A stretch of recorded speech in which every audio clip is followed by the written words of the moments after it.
How you guys all doing today? I hope you guys are ready to see some new designs that are happening in-game right now by an outfit who just invited me to their outfit workshop training session part 1.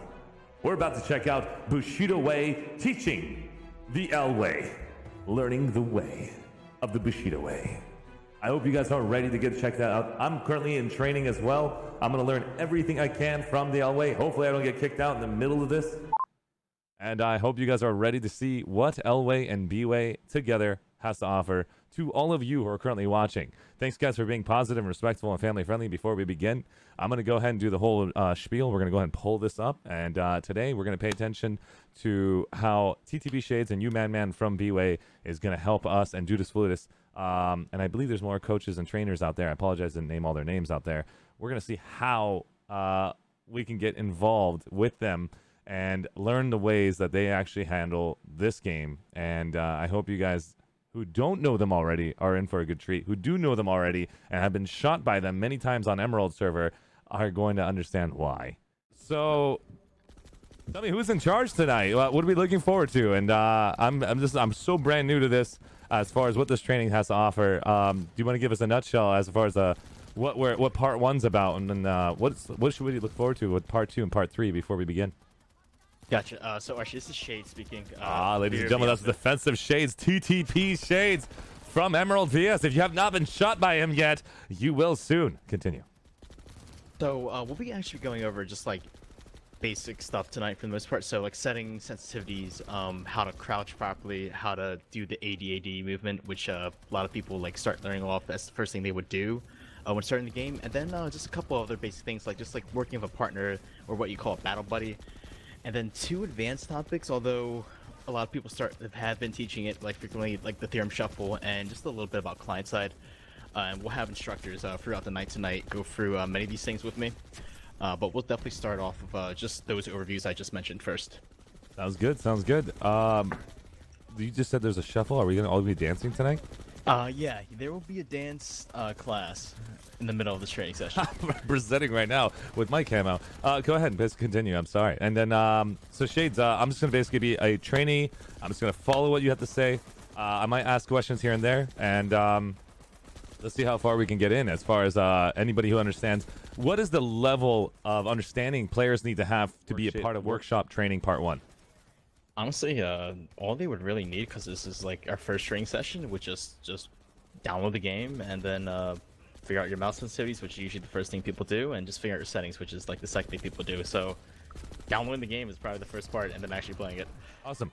I heard earlier something about like having 5,000 kills to understand the level of basics as far as this workshop. That means you have to have some experience to follow through in this game. Is that correct? And this workshop training process, or you think all new players will gain something from it? I think most new players should be able to figure out at least everything we're teaching for tonight for workshop 1, just because it's like really basic in terms of telling them A, what they have to do, and then B, instructing them like isn't too difficult, because this is something they can like, actually get into right away versus something they couldn't be able to do. Sounds good. Thank you, man. And so yeah, I'm just currently in my heavy assault. I'm ready to go. I'm wearing my pants, I believe. Yes, I am. Okay, let's go. All right, fantastic. All right, folks. So first thing we're gonna do is actually tab out of the game and go to the PowerPoint slide that you guys all have access to. If you have yet to get access to the PowerPoint slide, just click on the TeamSpeak channel, and you'll find above that it's got the link to the Google presentation doc. Once you guys get there, we'll quickly go over slide 1, and then just reiterate like what I was repeating before. We'll go over settings first, then sensitivity, then we'll teach about the AD crouch, some battle buddy basics, theorem shuffling, client side for the 6 topics we're talking about tonight. The other topics we'll talk about will be covered in day 2 and day 3, which will be tomorrow and Wednesday. But for now, this is what we're doing for tonight. And then there's also sprint peaking, which is included with theorem shuffling, and that will be discussed later by another coach. All right, if there's any questions so far, otherwise we can go to slide 2. I do have one question. So currently I'm looking at the same screen with you guys. I hope it's Bushido Way Group Training Section 1 Startup, and these are the overview locations. We're looking at overview 1 settings, sensitivity, AD, and AD crouching. And AD stands for like people who have ADHD, and then this teaches them how to, focus. No. Oh, sorry. So it's actually your WASD keyboard. Okay. So if you notice, like when you're like moving, right, your W is to move forward, S is to move backwards to the left, is A and D is right. Awesome. Right. So ADAD refers to the A on your keyboard and the D on your keyboard. And usually, what happens in gaming, and we'll teach this as we get further into the ADAD crouch movement, is basically where you kind of hold your A key first, and then you move left, and then you hit your D key, and then you move right. And what you're trying to do is you're trying to dodge bullets from the enemy using those two simple like keystrokes A and D, which is called the AD80 and AD80 crouch, because you're gonna eventually add a crouch to it too. Awesome. Perfect. And then there's the Battle Buddy basics, and then we're going to Theorem Shuffle and client side. So we're going to be focusing just on this Google documentation. Is this meant for everybody? Is this something I can share with everyone? Yep, this is a public document. Awesome. This is a public document. That means I can share it to the chat. There you guys go. You guys currently got it in the chat. Yes, go ahead, continue. And we're on just the first part. All right. Yep. So let's head over to slide 2. Slide 2 it is. All right. Slide 2. Okay, so slide 2, as you guys can tell, there's a little nice picture there, and then we have some instructions and notes on the bottom. I'll quickly kind of go over like what this page does, but basically to access the settings page, you just have to go to settings in game. All you have to do is when you guys log in, if you want to try it out now, is to log back in the game, hit your escape key, and from there you'll click on settings, and then you'll click on graphics. Okay. And then once you're there, you guys can tab out back to the PowerPoint Why is slide. the resolution 1904 1040? I know it's not part of it. That's just my like little Got resolution I had in Windows. We're only focusing on this little blue box, correct? Correct. Yep. Got it. And I will follow exactly what you're doing. This graphic setting is going to be meant for LWAE and BWAE to take advantage of. Looks like it's all low settings across the board. Okay. Correct. Yep. So these are all potato settings for most folks that don't have potato. As you guys know, ultra settings, medium settings, and high settings don't give you as many frames as potato settings does. So most of the frame options we do offer here are for potato users, or what we call potato settings, so you guys can get the maximum bang for your buck. Roger that. Couple of things on the notes on the bottom. As you guys can tell, we have render quality set at 100%. This is just a small note for people with high-end GPUs. So we're using like a NVIDIA GeForce, or not GeForce, like a NVIDIA RTX like 2060 up to the 2080 series. If you have like a high-quality GPU, definitely turn your render quality up to 100% because you'll get more frames from just doing that. It'll use more of your GPU than your CPU. Second thing to note, your vertical field of view should be between the values of 74 and 90. This is more of a recommendation than actually something we try to enforce people to do. The only reason why is if you guys don't know about vertical field of view, the higher it is, the better your visual recoil control, meaning that when you shoot at targets, you'll notice that your visual recoil is not as intense as it would be at 55 FOV, which is set by default when you're playing in-game. So if you guys want to actually tab back in the game and give that a try, if you have yet to set your FOV to a high setting, you can just change it if you have it default now at 55 to 74, and then use any gun you like in the game and shoot at a target. And you will notice as you're shooting these targets, compared to 55 FOV, you have a better and easier time controlling your recoil at 74 than you would at 55. So if anybody wants to give that a try now, feel free to do so. This is actually not bad. I switched everything to low, and just because the high textures, can I go to ultra textures, or will that really screw up? Ultra textures should be fine. All right. It's just like, it still feels good. Oh my god, there's a mountain of doom over there. Okay, so also, if you change some things in your settings, you're gonna have to restart your game completely for them to actually go into effect. So you're saying what you're seeing right now on my screen is not the potato that you're talking about? Yeah, it's not. It's No. not full potato. Full potato. I'll be right back, guys. Let's go ahead and just turn it to full potato, guys. I'm gonna restart this entire thing, and you continue talking. All right, sounds good. Okay, on top of that, guys, in the additional notes that you guys have at the bottom is render distance. A couple things to mention about render distance. It's pretty simple. At 150 meters, infantry will render from 1 to 150. It will not render past 150 meters if we're just like trying to fight infantry players. For tanks, it's up from 1 meter to 500 meters. Tanks will not render past 500 meters. That includes harassers and other vehicles that are not in the sky.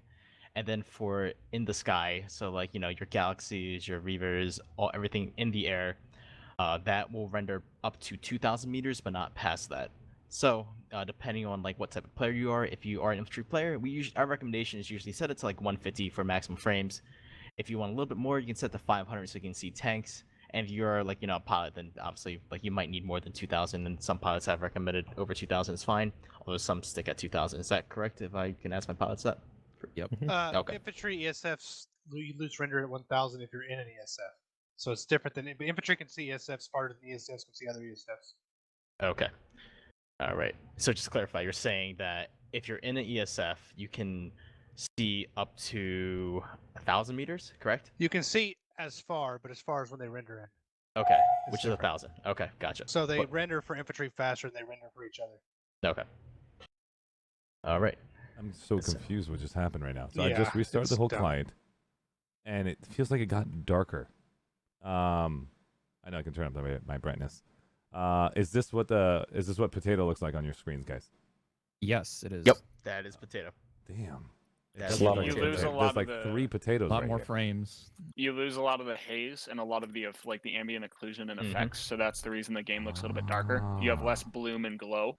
Hey, So wake yeah, up. you're gonna have to increase your brightness a little bit, but you'll notice your average frame rate will be a lot higher. Shades, I need another account. Sure, you got it. Oh, that sounds good, by the way, Shades. I might have to fix that because the text Yep, is no on worries. top Yeah, to the yeah, show. Yep, no worries, no worries. I will not share that. No problem. The link will still be at the very top. But yeah. No, I sent it to him. Yeah. Yep. I sent it to you. Okay. Sounds good. If it does become a problem, I will fix it for the next one. So, oh my God, these guys are really good at driving in there backwards. Okay, so my question is right now, I'm currently looking at this. This is, I want to confirm, this is what everyone sees right now on their screens, correct, guys? This is Yep. on stream. This is potato. It's a little darker on the actual, the user. Is there a way we can actually brighten the user up a bit, or do I just go to brightness and just manually turn this up manually? Is that what you guys do, or no? Yeah, I usually brightness a bit higher. Yeah. Normally about 0.4 to 0.5 for most people. 0.4 to 0.5? Sounds Based good. on Also, monitor, honestly, yeah, based on monitor. Yeah. And if Okay. your monitor has like a built-in black equalizer, you can mess with that because that has a pretty profound effect on darks versus lights in game. Sounds good. And Yeah, then you can also so, adjust your monitor brightness. and at the same time, because I have a pretty beast PC, I still want to follow this design. Do I want to keep render distance at 6,000, or do you want to go lower no matter what? It doesn't matter because I heard Render that some render distance? ranges doesn't even matter. Render distance is capped at 3,000, so you set it any higher, it won't do anything. The higher the render distance, the higher the input lag. So the delay between any movements you make and the response. Oh. So Isn't that like typically you like to have it as low as possible. Okay, so you guys did 500, but you're going to get shot by vehicles and stuff. You'll never see them. Vehicles don't render infantry outside of 300 meters or so. What? And usually a bit lower because of server performance. It's technically it's higher, but it's inside 500 meters that vehicles render infantry. That's awesome. Thank you. Yep, no problem. And Arshee, you want to give a try for your stream to see if you turn up your FOV in game to 74 and then start shooting at some targets here in VR and then change it to 55, you'll notice a drastic difference in your visual recoil. Roger that. Let's go ahead and basically show that to everybody. So we're going to go ahead and show you guys the example that he just described. I'm currently at 90, I believe, because I did some like little typing before. I'm not sure I can fix that. So this is at 90, guys, right now. This is my recoil at 90. And if you guys want to see what happens if you guys actually stay in 55, this is what happens when you go to 55. This is default, right? Yep, default is 55, correct? Holy crap. I forgot how it feels like. This is like freaking Yep. like a rumble seat. It's like, Yep, just that like, is oh a my major God. difference. Sorry, that's like probably not what it really does, but this is incredible. So I'm going to throw out what my thought on the idea of why we want to go to a larger FOV. This is 74. How do you go back to 90? So to go back User to 90, left we'll your actually have to channel. head over to slide 3 for that. Roger that. That's Yep, a good so let's question. head over to slide 3. User left your channel. Sliding in there. Canadian, isn't there a command where you can do that in Yes, game? but Yeah, I'll you- wait yeah. till Shades Yeah. explains this first. So for the new player, usually they won't know about the commands that Canadians can talk about, but we'll have Yep. the commands come in after. So once you guys head over to slide 3 and tab out of the game back to the PowerPoint, on slide 3, we're kind of demonstrating for you guys on the slide like how you would access your user options INI. To access it, you simply have to just turn on your PlanSide 2 launcher, and next to it you'll see a little engineer icon. If you click on that, it'll open up advanced settings for you, and from there we'll click open game directory, and then highlight in yellow in the actual PowerPoint slide you'll see that user options highlighted in yellow. You'll have to click on that twice, and it'll open up the notepad browser to it. Roger that. No problem.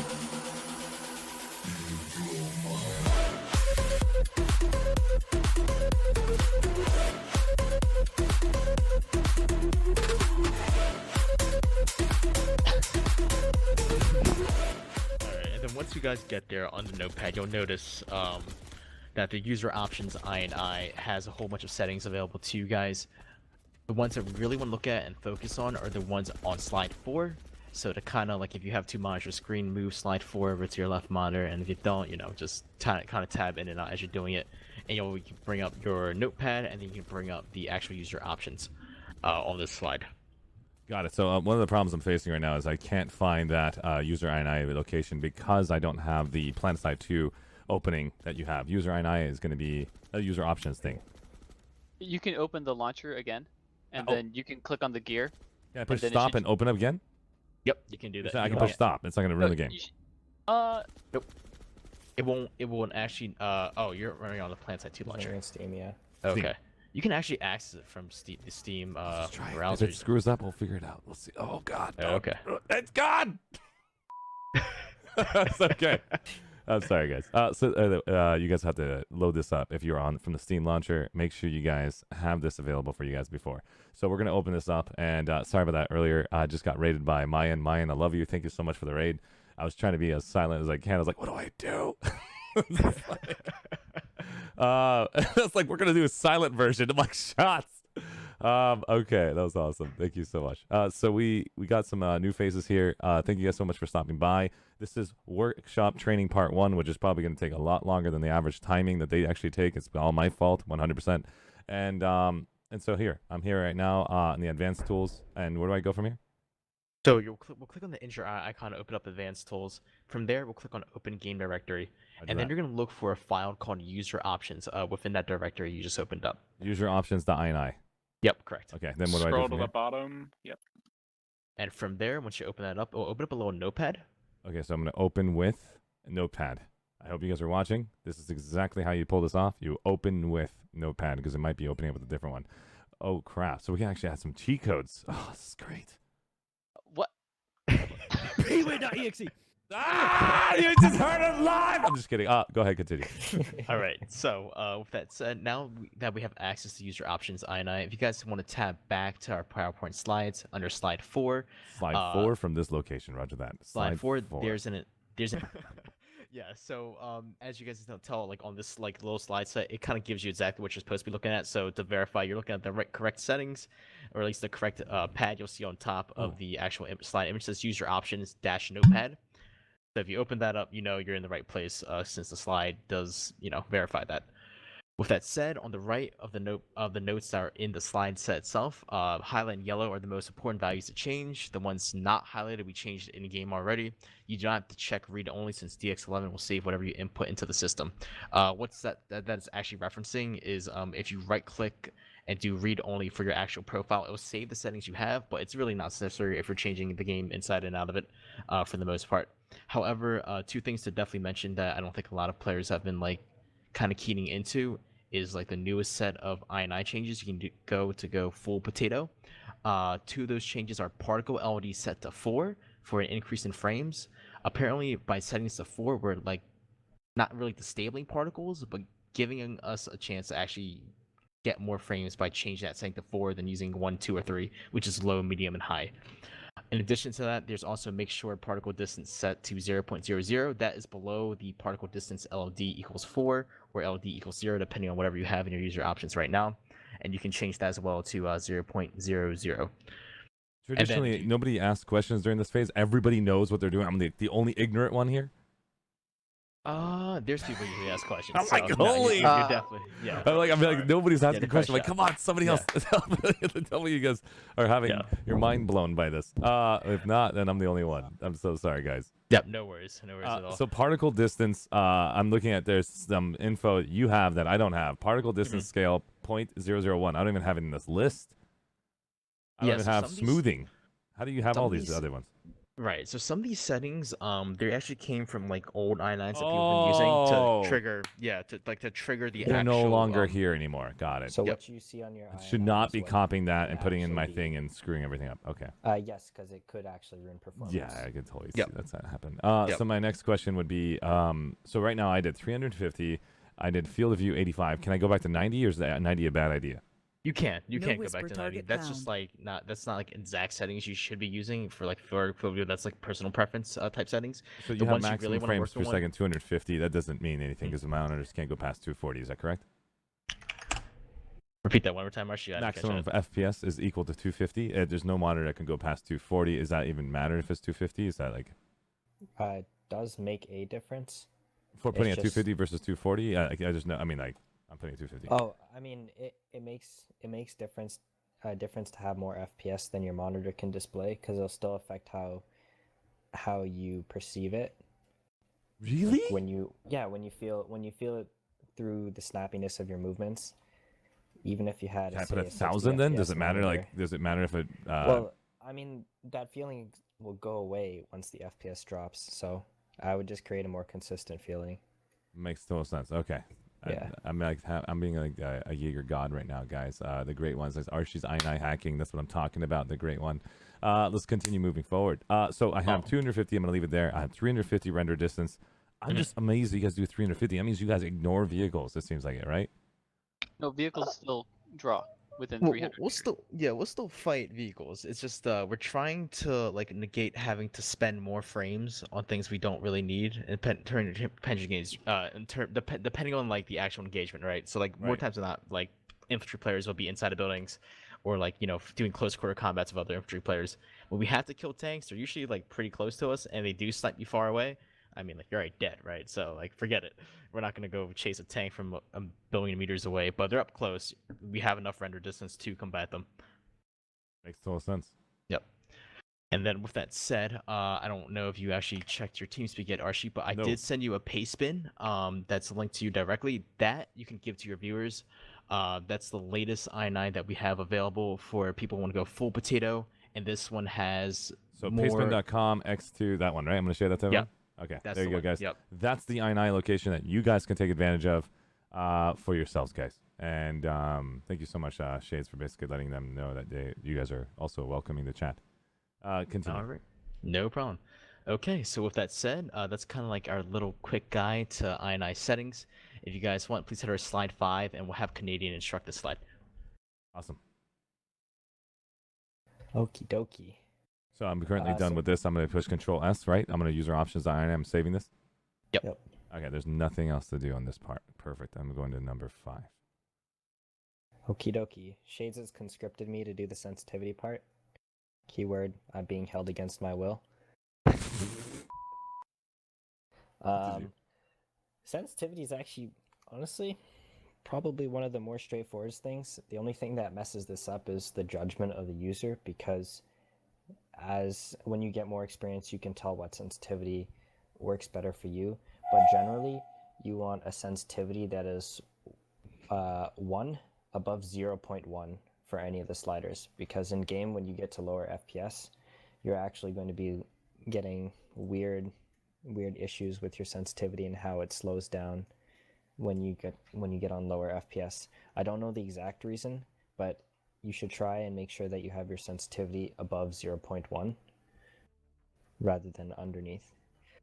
Other than that, 0.1. Okay. you have to balance your sensitivity between range of motion and controllability, because you want it to where you're perfectly comfortable with it and you still have range of motion, because you need to be able to turn around to shoot at people, and you need to be able to shuffle, which hasn't been explained yet but will be explained in a second, as well as make precise shots. So ultimately it's always going to be up to the user to decide what you want. As for most people, they usually land in between, I don't know, let's say for the distance you'd have to move your mouse to move your character in a 360 degree motion horizontally, probably between 30 centimeters and 60 centimeters for their aiming down sight sensitivity. And then for their hip fire sensitivity, I've seen people go as low as 10 centimeters, but it's what you're comfortable with that's going to matter.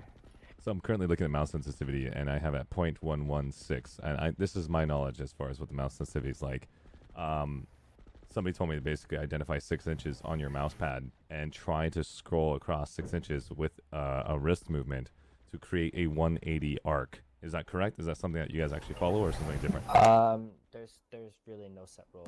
It's whatever you feel comfortable with. Got it. Do you want to start? Just to rephrase your question, then, do you want to start with people at a lower frames per a lower sensitivity, then go up, versus the other way around, starting with the high sensitivity, then go down? You really can do it either way. It depends on where you come from and what your gaming background is. Because if you're used to games where you use slower sensitivities, then you're gonna end up settling on slower sensitivity. So you should aim for the lower side to begin with. Versus Sounds if good. you play a game that's very twitchy, maybe you want to go for a higher sensitivity Makes sense. to start off with. Yep, and Thank you. just to add to that, provided on slide 5, we actually have 2 links available for people to actually tune their stuff. Yeah. The first link that we have available says list of sensitivities from the greats. That's basically a set of a lot of the really good players in the game that have provided to the player base their actual sensitivities and centimeters and ADS speeds. Which if you click on it, it'll give you an entire spreadsheet of all their stuff, and people can use that as like a frame of reference for when they're calculating their own actual sensitivities. With that said, on top of that, we actually have another link up provided, which says you can tune your sensitivity here. If you click here, that's a link you can also open up Arshee and share to your viewers as well. That is an entire calculator that's super simple. You just input like what you think your centimeters should be for both your hipfire and ADS, and it will calculate it for you and give you like a nice range. And Canadian will explain more about like where average users should be for that. Yep. Holy. User joined Okay, your channel. so I'm looking at this mouse sensitivity calculators for PlanetSide 2. We're about to go through some intense formulas, guys, as we're about to go through get some PhD work done here. Actually, I might have gave you the wrong link there. Hang on, that one's too complicated. We have an easier one. Hang on, this is way my That's, bad. yeah, Yep, that's the super special yep. one. That's a super special one. That's for special. I got it. That's special a special users. 1 users. second. Okay, no Yep, problem. hang on. So, We'll get this to you in a bit here. I got it. Whoops. that's your question. Yeah, I've already, in my opinion, not mastered, but I've scanned through this very quickly, and I'm gonna ask you some personal questions about what I just saw. Yep. The 2x zoom, 10x zoom, 8x zoom. One of the things that I'm so shocked about hearing all this right now, being the first time to the LOA Learning Center, is, do you guys run the 3.4 or 6x or 10x for an hour long straight? You won't change classes? No, it depends. Grenade Shark and I will. Most people run 1x. A couple people here like to run 3.4x zoom scopes.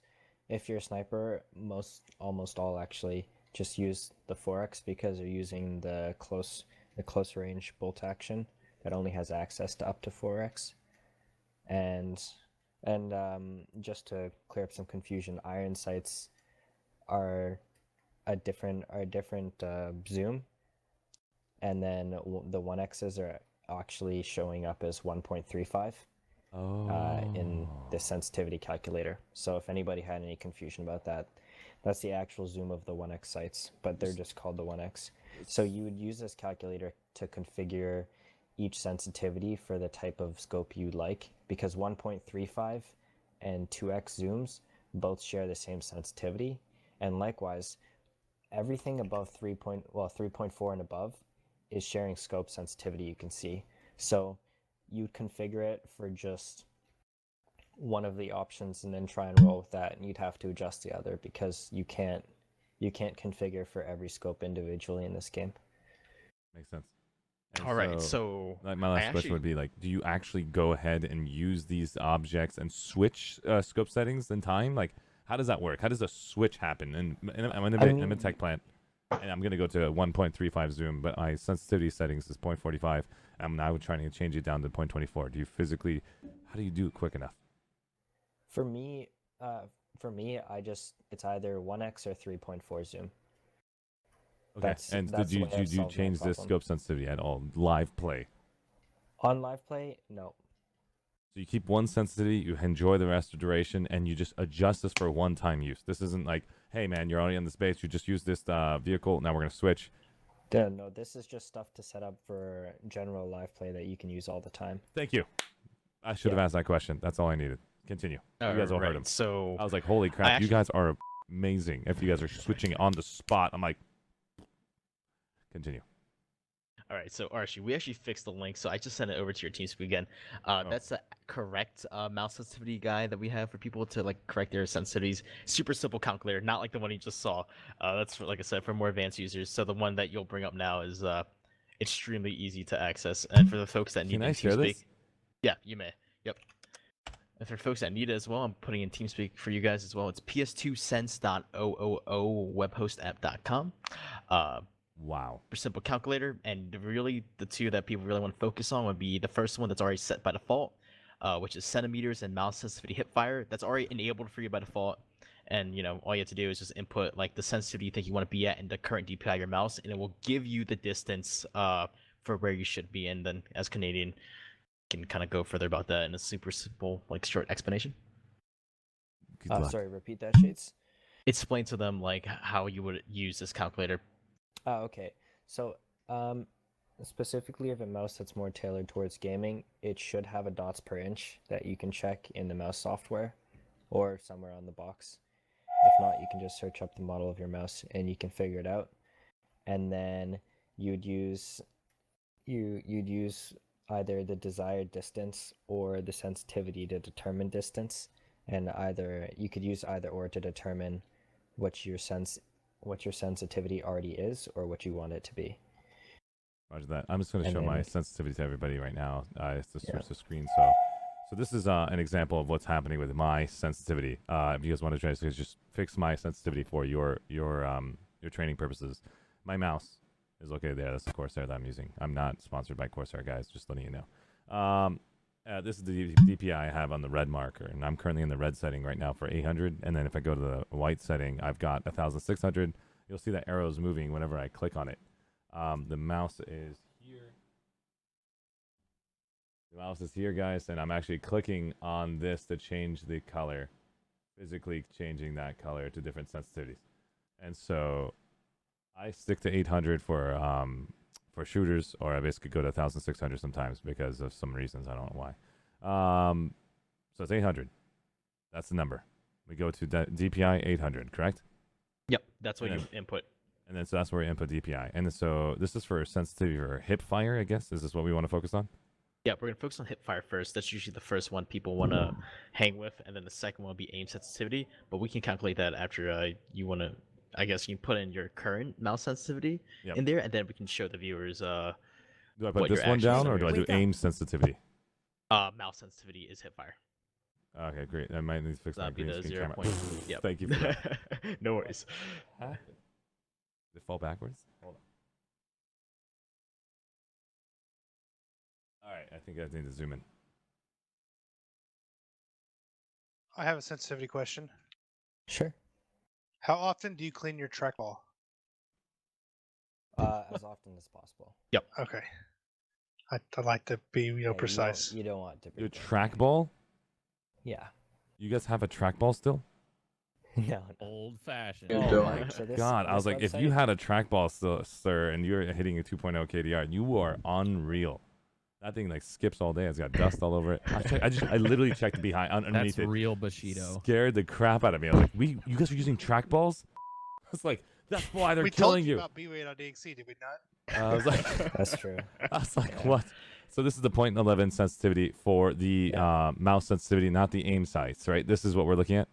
Mouse Yep. sense? And once Okay. you have those two inputs, your mouse sensitivity, which you do, and your DPI, you say calculate, and it will go. So 11 inches means what? Is this a 360 spin or is this a 180 scope? What does 11 inches mean? High Canadian. five. Say it again. Well, Canadian answer this one. That's 11 inches. You'd have to move your mouse horizontally to do a 360-degree motion in game. It's just a standard to measure. Oh, this is perfect. This is 360. Yeah. That means I'm just going to show Yeah. everybody just an example, guys. I think he was 360. asking like with what sites earlier. That's hipfire, right? Yep. That he did it. Yep, that's for hipfire, correct.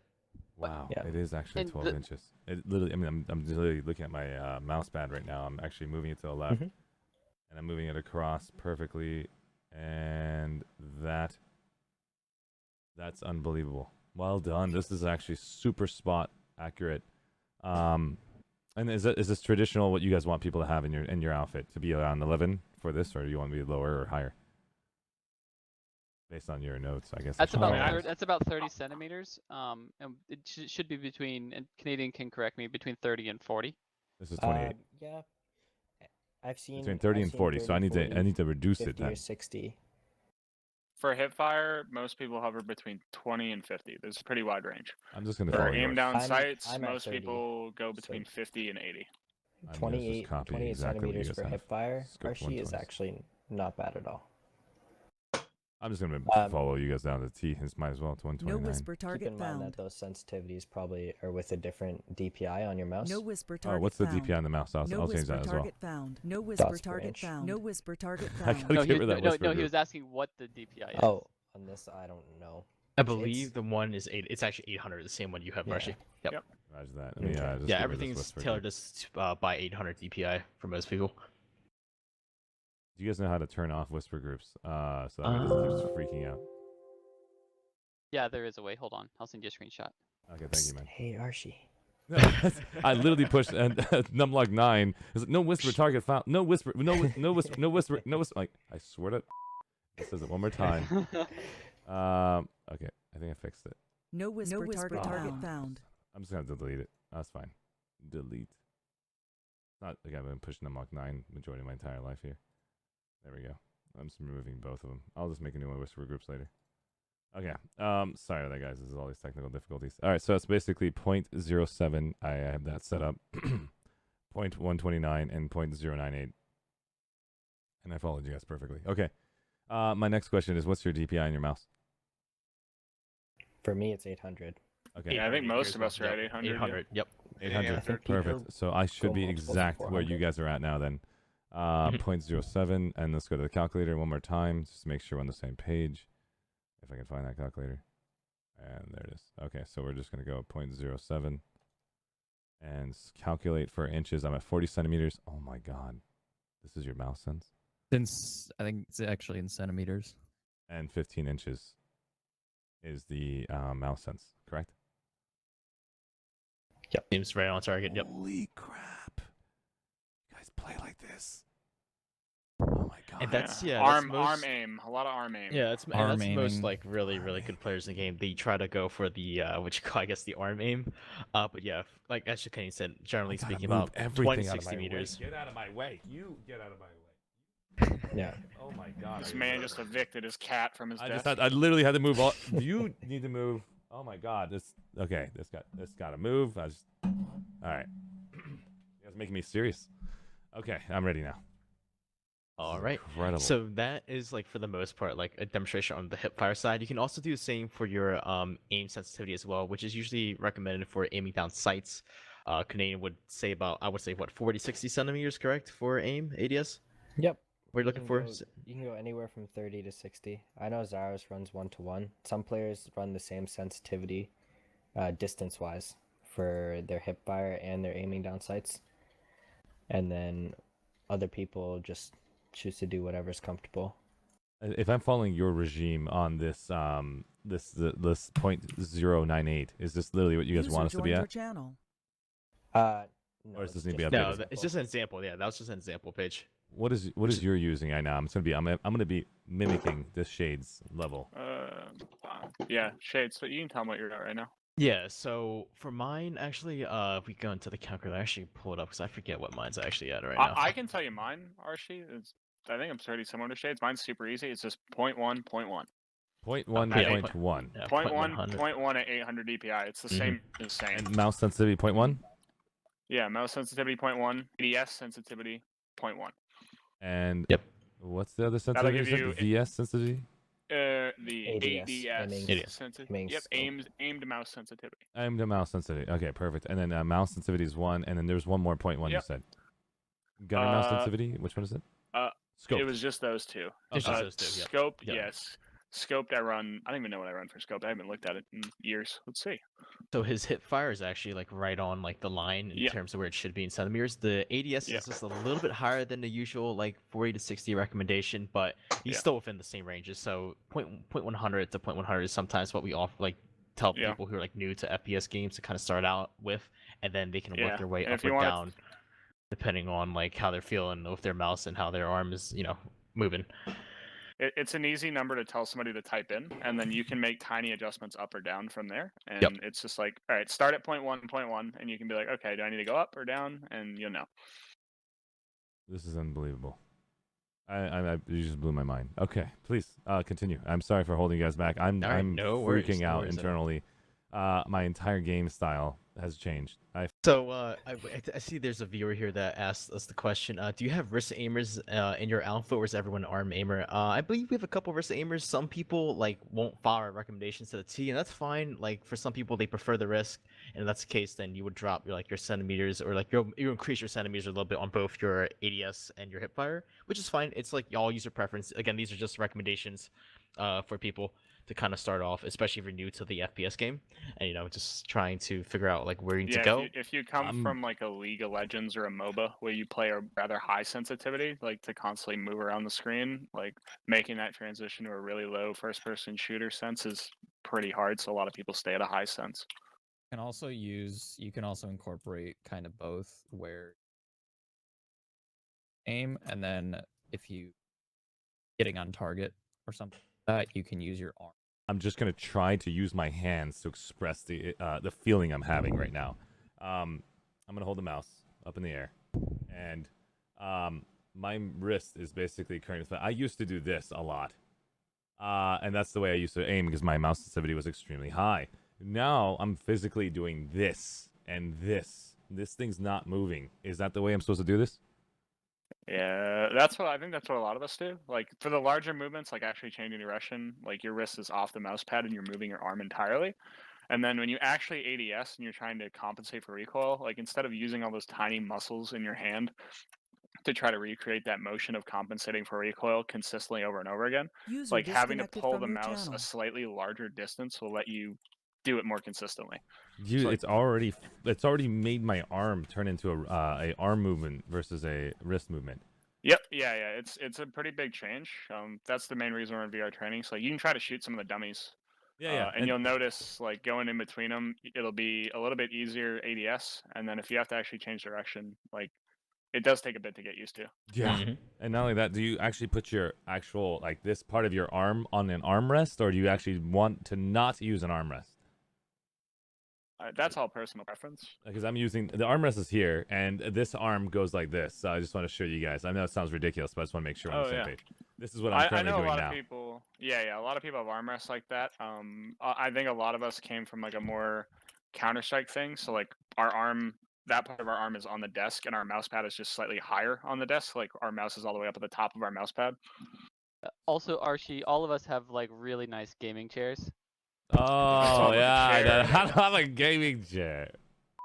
Okay. So you don't use an armrest, or you do? That's my question now. No for me. Anybody else? No for me as well. No. No. Nope, Nope. no armrest. Put it in the notes. Put that in the notes. We just found some information right now. Ladies and gentlemen, they don't use any armrests. Continue. Sorry. Only when I'm relaxing. Hardcore gamers. I cannot believe this. I just brought my armrest down so I can actually not have an armrest. This feels so foreign. Super foreign. And I think I feel better. I feel like I'm going to be good at this game. All right, continue. All right. So with that said, I think we basically covered everything on slide 5. That was probably, to be honest, like the best explanation we ever did on this like slideshow. you. So yeah, well done, Wow. Canadian. Yeah. So you did a great job today. Thanks. All right, folks. So we'll head over to slide 6 now. Slide 6 is a group video topic. So if you guys can, we'll be using that watch together link I talked about earlier. Arshee, this is something I don't want you to share with your viewers because they can see it from your screen anyway. There we go. And because I people- just got the Yeah. link to basically hide. All right. Gotcha. And what we're gonna do now is we're gonna actually play this video. So you guys just give me a second here to actually pull up the link and put it. Strap in. Let's enjoy. All right, here we go. I've been kicking around this idea for a while now. Probably years at this point. Give me the basket. Someone fast forward. For a while User now. was moved out Probably of your channel. years at this point. Mostly because I'm just lazy. So instead of doing a modest amount of work to record User all this left and your put channel. video behind it, I decided to put it off forever and instead fantasize about the next time I teach 10 people from an outfit in the span of a week. I'll have a video to give them instead, so I don't have to spend 1 to 2 hours per person for a large group of people. And then I forget about doing it and I just repeat the whole cycle over again. But this time I somehow managed to muster up the willpower to actually make the damn thing. So, here we are. And with that out of the way, we can actually get into the meat User of was this moved video. to your channel. So what do I mean by my title? Combat Sound Fundamentals. muted. What is that? I consider the combat fundamentals to be the basic building block that every infantry fight in this game is built upon. The one-on-one fight. And I don't mean a 1v1 like going on Jaeger and dueling somebody. I mean you're in a base, going through a building, and you come across an enemy player face to face, and you fight.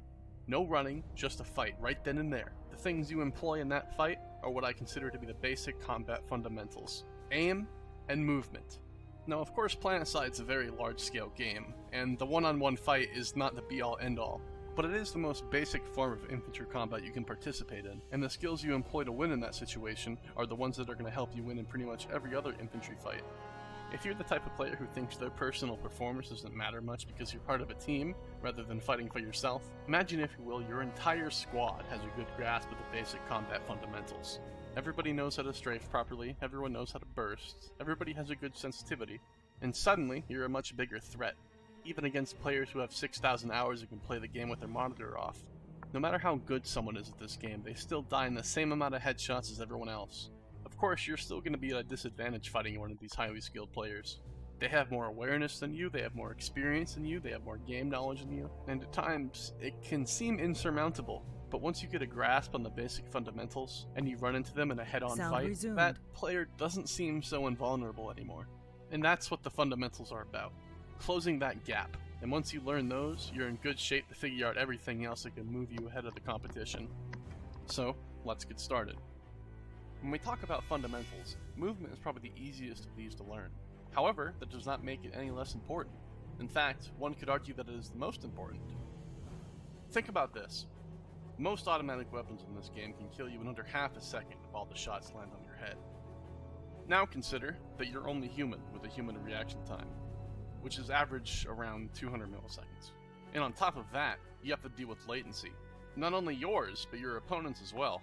When you add all those factors together, you're basically getting to the point where you have no time to react. And that is why it's so important to have good movement. So, what exactly do I mean when I say movement? I'm talking about strafing and crouching. Of course, there are other things like shuffling and bunny hopping, but the basics need to be mastered first before you go anywhere near these. When I say strafing, I imagine most of you can picture it in your head. However, there are some nuances that can mean a world of difference. Firstly, you have to strike a balance between changing direction and not changing direction too much. If you just maintain one direction of movement, it makes it very easy to track you. All your enemy has to do is place their crosshair slightly ahead of where you're going, and you're going to run into their bullets. User However, on joined the your flip channel. side, if you change directions too often, your opponent's not going to have to move his crosshair very much at all to land shots on you. This is a mistake I see people making all the time. If you jitter in place like this, you become a very easy target. You may as well not have moved at all. So do your best to strike that balance. If this is a new concept to you, you'll find that you're going to have to concentrate really hard to not make any of those mistakes. But over time, you'll find that you do it subconsciously, and you don't really have to think about it anymore. A good way to practice this in a safe environment is to use a terminal. Start with your crosshair in the center of the terminal screen, and once you reach the edge, go back in the other direction. Note that this is only a guideline. You can safely add some variation to when you change directions and how long you hold it for, but just make sure you don't break the two rules we mentioned earlier.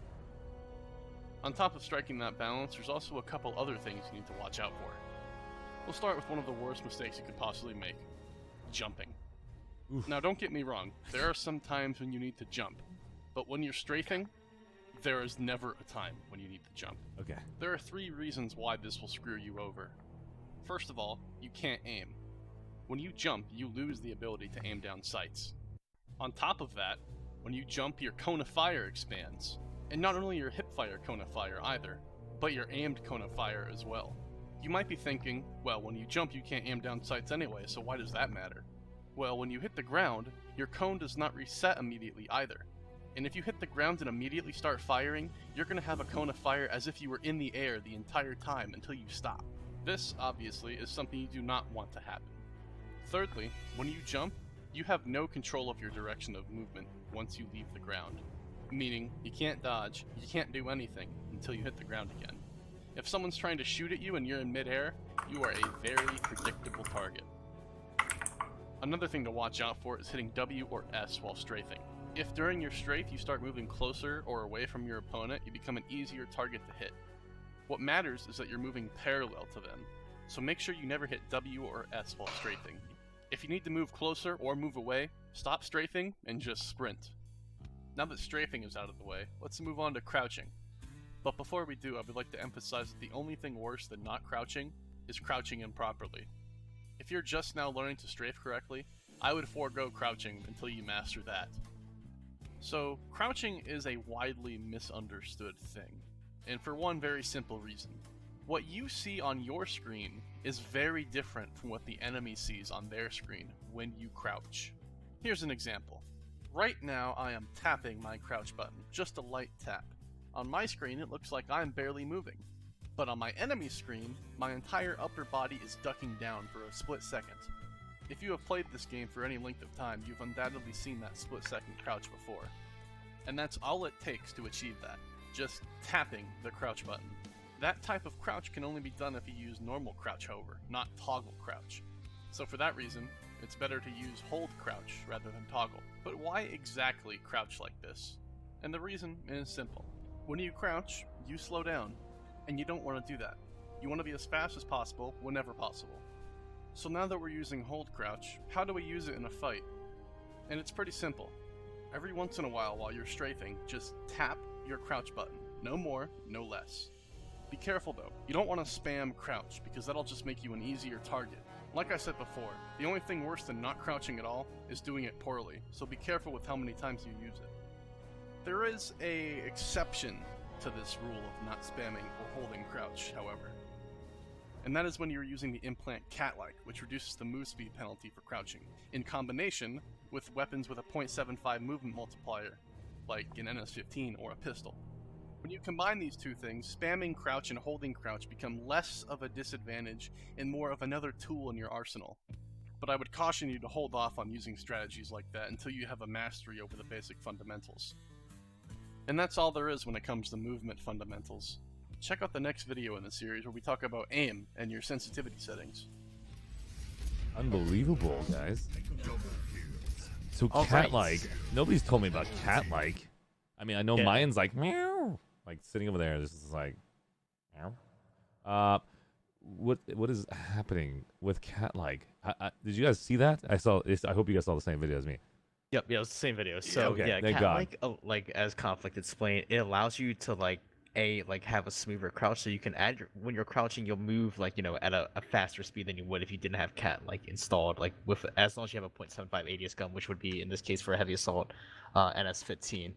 And it makes you basically like AD Superman with cat like. It's already insane, and all these other games I play, it's whoever can AD more intensely, and cat like's gonna add even that extra layer, making it everybody's training against non-cat like players. Adding one cat like design, it's like you become a harasser, in my opinion, as a infantry user. Does that make sense? Like the logic behind that? It has very low HP, it can instantly die, but because it doesn't get hit at all, its HP pool is actually a lot higher, if that makes sense, from all the shots that was given towards it. I don't know how to explain it, but yes, continue.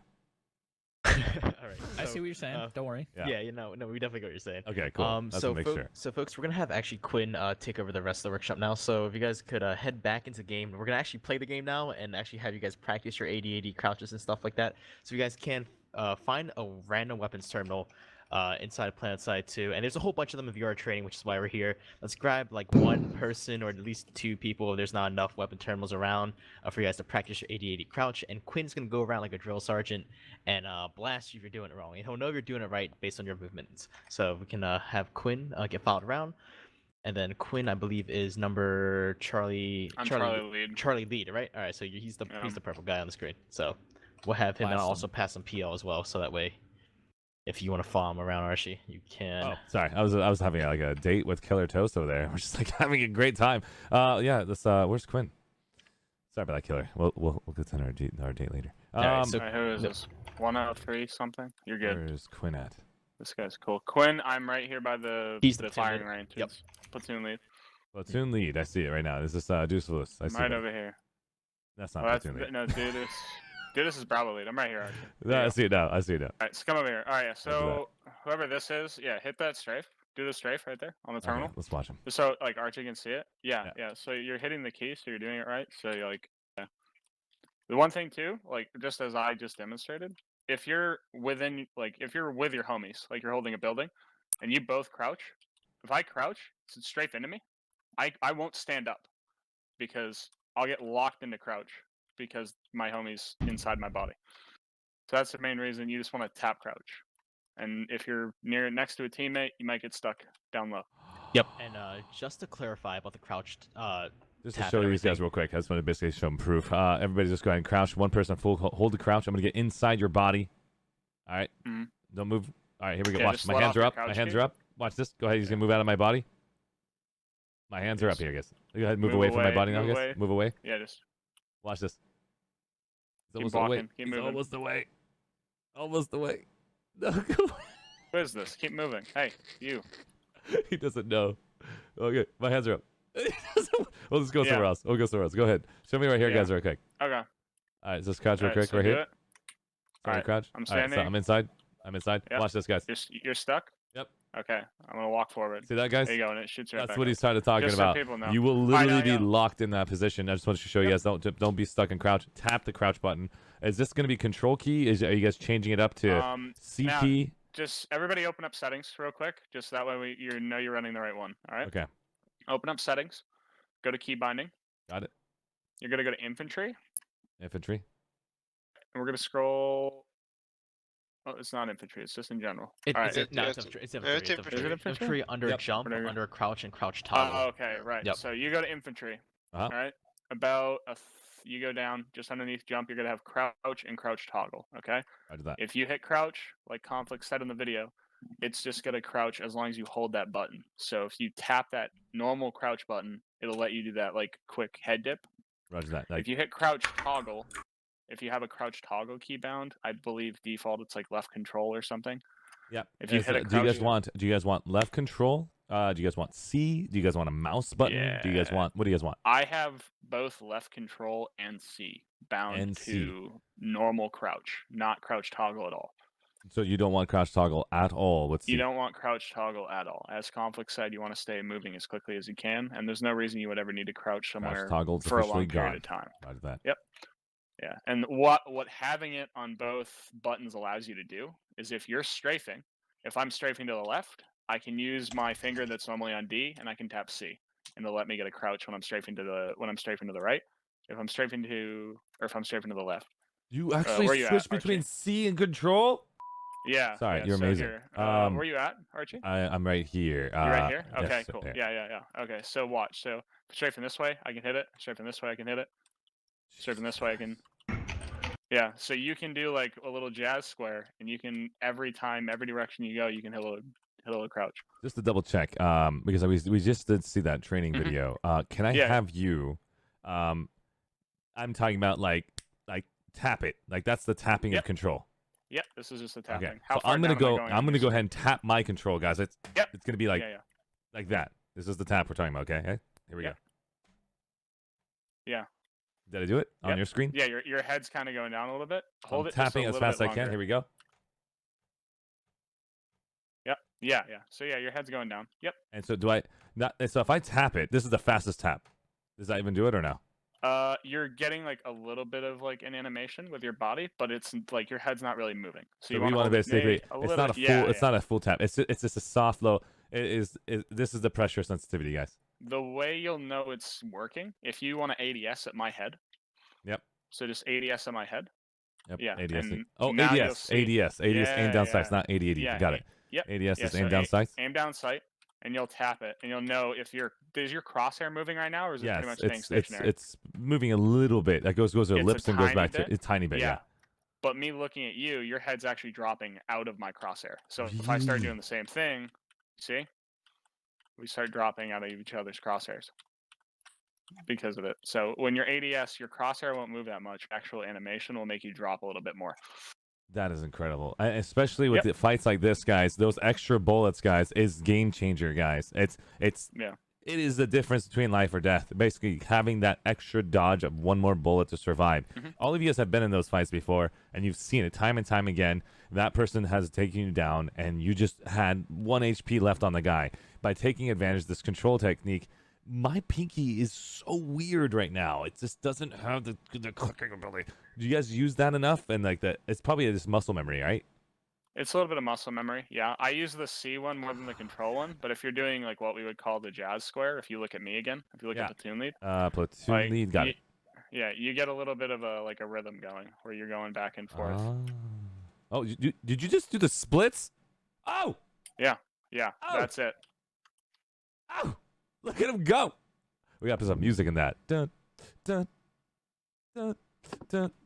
That's amazing. Yeah, So you so just that's flip the that's legs the up. reason you can have both left control and C bound to that normal crouch. So that way, if you're strafing in either direction, the opposite finger that isn't strafing can tap that crouch P, can tap one of your crouch keys. I see what you mean. Yep.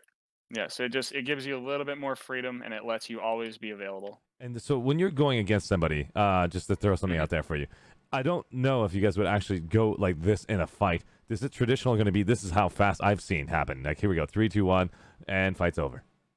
Yeah, and so, it sometimes happens. So when you're crouching, we're going to be crouching left majority of the time. If you crouch right, I'm thinking D in crouching to the right is actually a stronger move than A in crouching left. Because I think A in crouching left is more common. I mean, you might see people do it more, like if they hit C. I mean, you'll notice a lot of these guys, like if they 1v1 each other, like I know Dudis and Canadian have 1v1 a lot. You pick up on like tendencies, like if people happen. But if you're on live, you're never gonna know. So really, all you can do if you're playing, like all you can do if you're playing on live. Control. Left Yeah, control. So all you can really do is if you're playing on live, like if you're in a big fight at Quartz Ridge with 100 people on either side, if you come through a door and you're gunfighting in a room, and somebody starts shooting at you, you shoot at them. If you throw a couple of these in, like with screen shake and flinch, and if you start hitting them with bullets, it's just gonna stop you from taking a headshot or two, and it's gonna help you live longer. So just to throw some, I know, and it has. Are we going to talk about aim down sights versus hip fire, like range shots and stuff like that? Okay. Yeah. Well, okay. I won't skip it. Let me throw on a laser sight, and we can show you like. This is a good question. When do you want to? I'm using the know. Orion. Use the same weapon as me, so we know the exit distance. I'm using Orion. I'm using the 1x scope, flash suppressor, and laser sights. That way, you tell me when I need to hip fire and when should I not. I have the same thing. All right, so you see these lines on the floor right here? Yeah. Yeah. Okay. So you stand on that line. You stay right where you're at. All right. So I'm gonna back up like 3 lines. Okay. Roger that. If you enter a room and like you're not looking at me, or I come in and I see that you're sprinting, because it does take a while to come out of sprinting and then ADS somebody, I might just hip fire you at this range. So this is like, I'd say like 10 meters, right? Okay. And the cool thing about that I noticed is that you can actually go to 10 meters in here, but the problem is we can't get a true sensitivity because it says 10 on that side right there, but we don't know what 10 is in the actual game. That's the sad part. Yeah, that's the reason I try to use these squares. Like this is about as close as we can get. Yeah. That's actually if I may that's interrupt well for said. just a second. Please. An implant called Sweeper. Since I'm having trouble getting into the server, I'm actually watching your stream, Arshee. Roger that.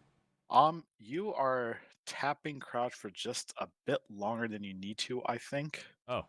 So you want to avoid like going all the way down. Oh, okay. So like you don't want to do like a true squat day. You don't want to get like tired. No, you don't in real life. You want to, because you know us. I'm gonna call myself a nerd. Us nerds. If you're not a nerd, you guys are basically beautiful people, whatever you want to be. But I'm a nerd. So I'm a nerd, and I want to get my squats in. So we want to look good, but we don't want to do real squats in this control key. We want to just do an actual a little bit of tap. Is that correct? Yeah. And now you're doing it right. There you go. Yep, that's correct. Yep. Awesome. And so we don't want to do a full squat because we want to survive for the rest of our Axiom fighting and Planet Side 2. Okay, cool. That makes sense. Thank you so much for telling me that. I appreciate you watching the stream and helping me understand that. It's kind of right there. I feel like I'm doing it too much. I'm not used to it yet. You're doing it My right. pinky You're doing it right. is extremely like it's either full on or it's off. It's terrible. I got to get used to it. There's no It's muscle something in you it. have to get used to. Yeah, it's a little fidgety in my pinky. I'm just gonna do this while I'm watching a movie or something like that, just to get some muscle in there. But Yeah. Also, I can just tell you, also, like, if- you are doing it right. I Just think looking the at you. kind of keyboard you have makes a huge difference. Mayan if said you're using left waypoints. control. Let's see if I can throw a waypoint in Oh there. yeah. Here we go. if, I get a waypoint. if I may, real quick, if you Yeah, think go ahead, Dudis. if you think that you're crouching a lot, just remember what the time to kill is in this game. You usually get like 2 crouches in before your opponent dies anyway. So Yeah. Arshee, there's Yes. an implant called Sweeper HUD, and it will show you the range of whatever you aim at. Even better. You guys are on top of this. That's what I'm talking That's about. not Super HUD, that's target focus. No, Al- Sweeper also, No, there's, it's Sweeper there's a HUD. couple Sweeper levels. HUD. Yeah, It it's has Sweeper HUD. the actual distance on my mouse cursor now. That's freaking awesome. And target. Okay. Yeah, Cool. I got it. So There- then, where's where you the at, Archie? Right where's it? here? Yes, right Cool. there. So let's do one box first. Stand on one box, so we can actually see what this is for actual reference because I'm an architect, I guess. Okay. 1 meter. Yeah, yeah. So this is kind of like a This is 1 probably meter. 2 meters. Yeah, 1 meter. You keep backing up. And then this Keep is going. the marker right here for 2, and it's at 4 Yeah. meters. This is gonna be weird. Yep, 4. So keep going. I'm This at is also a part. good thing, so I can teach you min damage 6 meter. ranges. So I'm at 6 that's meters between us. Yep. Yep. And Yeah, it's so gonna go back to up a the little bit more. next one right here. This is 9 Right meters. there. All right, that's about 9. Is that 10 right there? Yeah, 10 Not right yet. there. It hasn't been registered to you, and it's still 9. Now it's 10. Perfect. Yeah. Okay. So Canadian just told me, and generally what we do is you want to be around 8 meters. So 8 meters for hip okay. fire. So just to confirm, because I don't think us players are ever going to know meter distances. Not many people are going to run sweeper HUD. So how do we give these players the best notion? It's most likely going to be try hip fire. And if you notice that you're missing, I remember there's a rule on that. You try hip fire. If you notice you're missing, you want to just burst it. And at that point, you're choosing hip fire or you're going to choose aim down sights. Yeah. Well, a lot of typically it's the more you play, like you'll know. Like I generally know if somebody's close enough that I can hip fire 'em. Okay. So if I'm looking at you, a good way to tell if I can hip fire you is if my crosshair right now takes up pretty much from shoulder to shoulder. If we're looking right at each other. Ooh, So it's like right my on the white shoulders. crosshair, is like pretty much shoulder to shoulder on you. So this is about 7 meters. When you and say my shoulder to crosshair is shoulder, here. inside, outside, are we talking about the actual Right green inside, crosshair, like like, the up, like Yep. landing flat on my Yep. shoulder? Yeah, so the side bits of your crosshair pretty much are flat on your shoulder pads, and Cool. like what I'm looking at right now. Very cool. Yeah, and this is just a good way for me to tell, like, yeah, and the you more still you play, hip fire at the head first and drag down. Is it correct? I generally like I'll try to hip fire at the head, but if I'm using an LMG like this, I'm just gonna hip fire at the User body in your channel because it timed out. blooms pretty quickly. Got it. As far as hip fire goes, if you're using a submachine gun, like if you have an Eridani or a Cyclone or a Blitz or something like that, and you're within this range, and you're gonna have a lot tighter hip fire because you'll have an advanced laser sight. Yeah, you Awesome. can definitely hip fire at the head. What's the class? I can use that real quick just to show these people the Eridani, just to give them one taste It's of it. available. It's just Yeah, SMG. it's Every available class. for heavy assault, and you can just find the Eridani. Awesome. is I it? just want to Yeah. want to keep my heavy assault load out on that part, Yep. and I'm just gonna choose a Yeah, different one. it's So top row, third one over. Oh, it's Um, E. Eridani. Okay. Yeah, Eridani. Yeah, and then there's you'll also have different situations for hip fire. Holy crap! Look at the hip fire on this thing. Exactly. Yeah. actually aim So right at the look head. at me.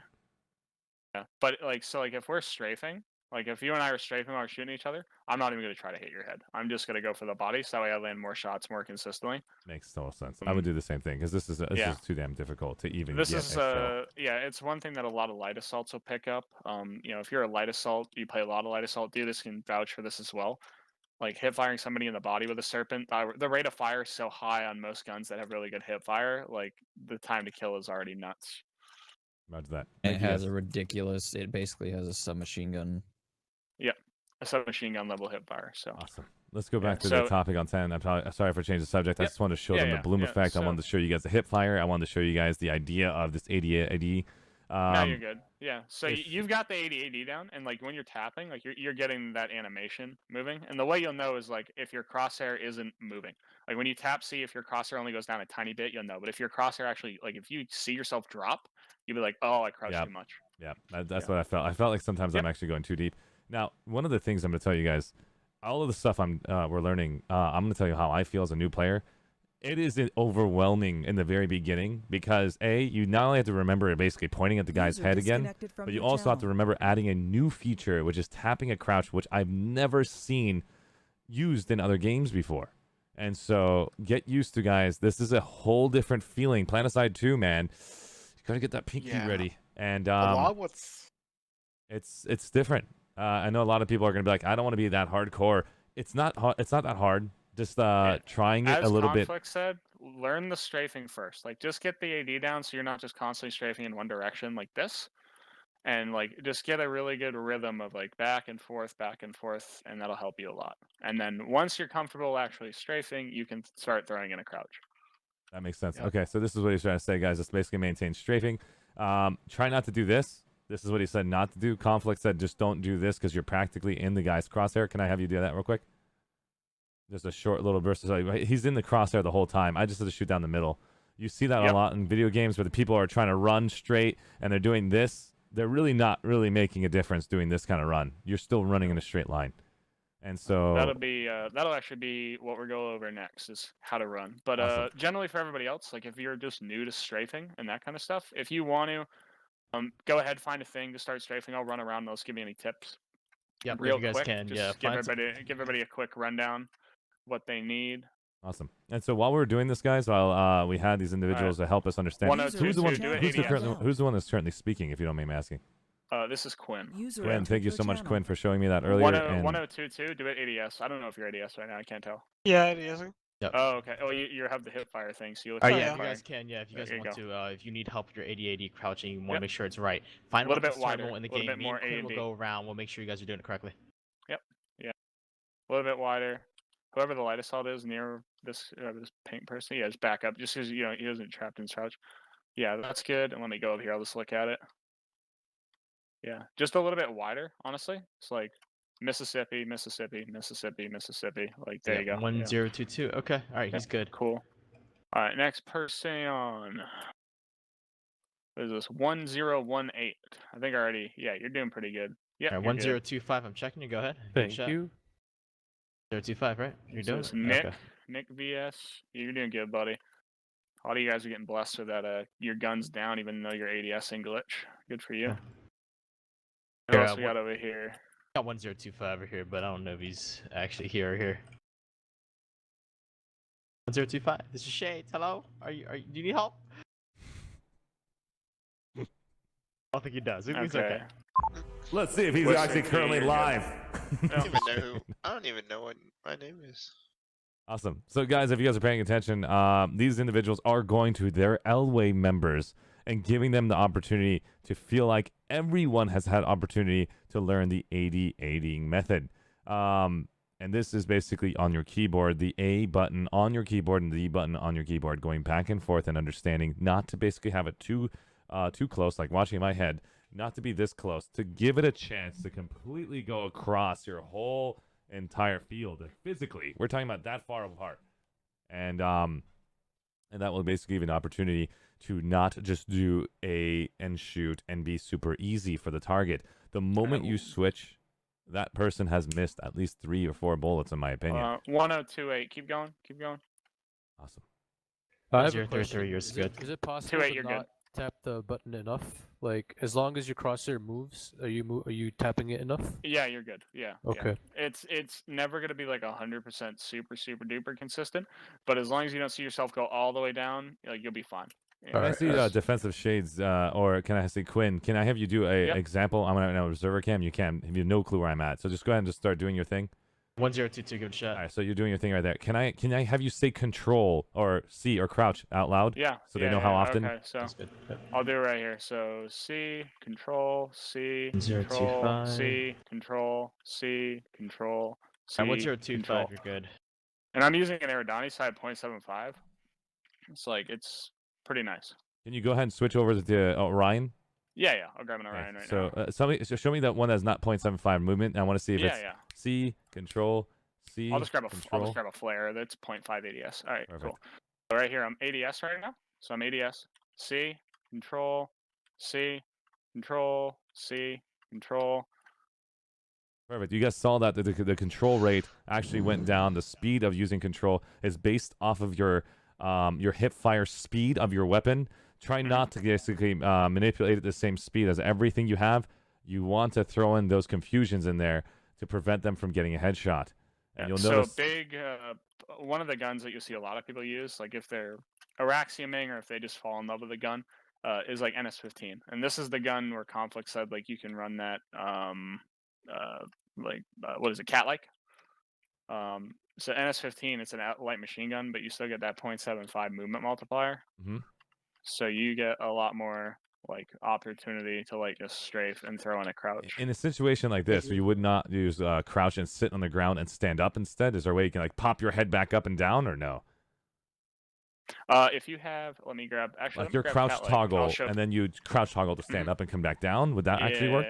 Well, sometimes. Let me grab cat-like and I'll show you. Where did cat-like go? Cat-like How 5 right here. crazy would that be to see like a new player with walk up? cat-like, if I crouch, I don't have the movement penalty, so I can throw my head around a little bit more. Okay, but is it harder for you to aim and shoot someone? No, because my crosshair is not really moving on my screen. Can I have someone stand in front of him and let him shoot you, standing still? You don't need to move.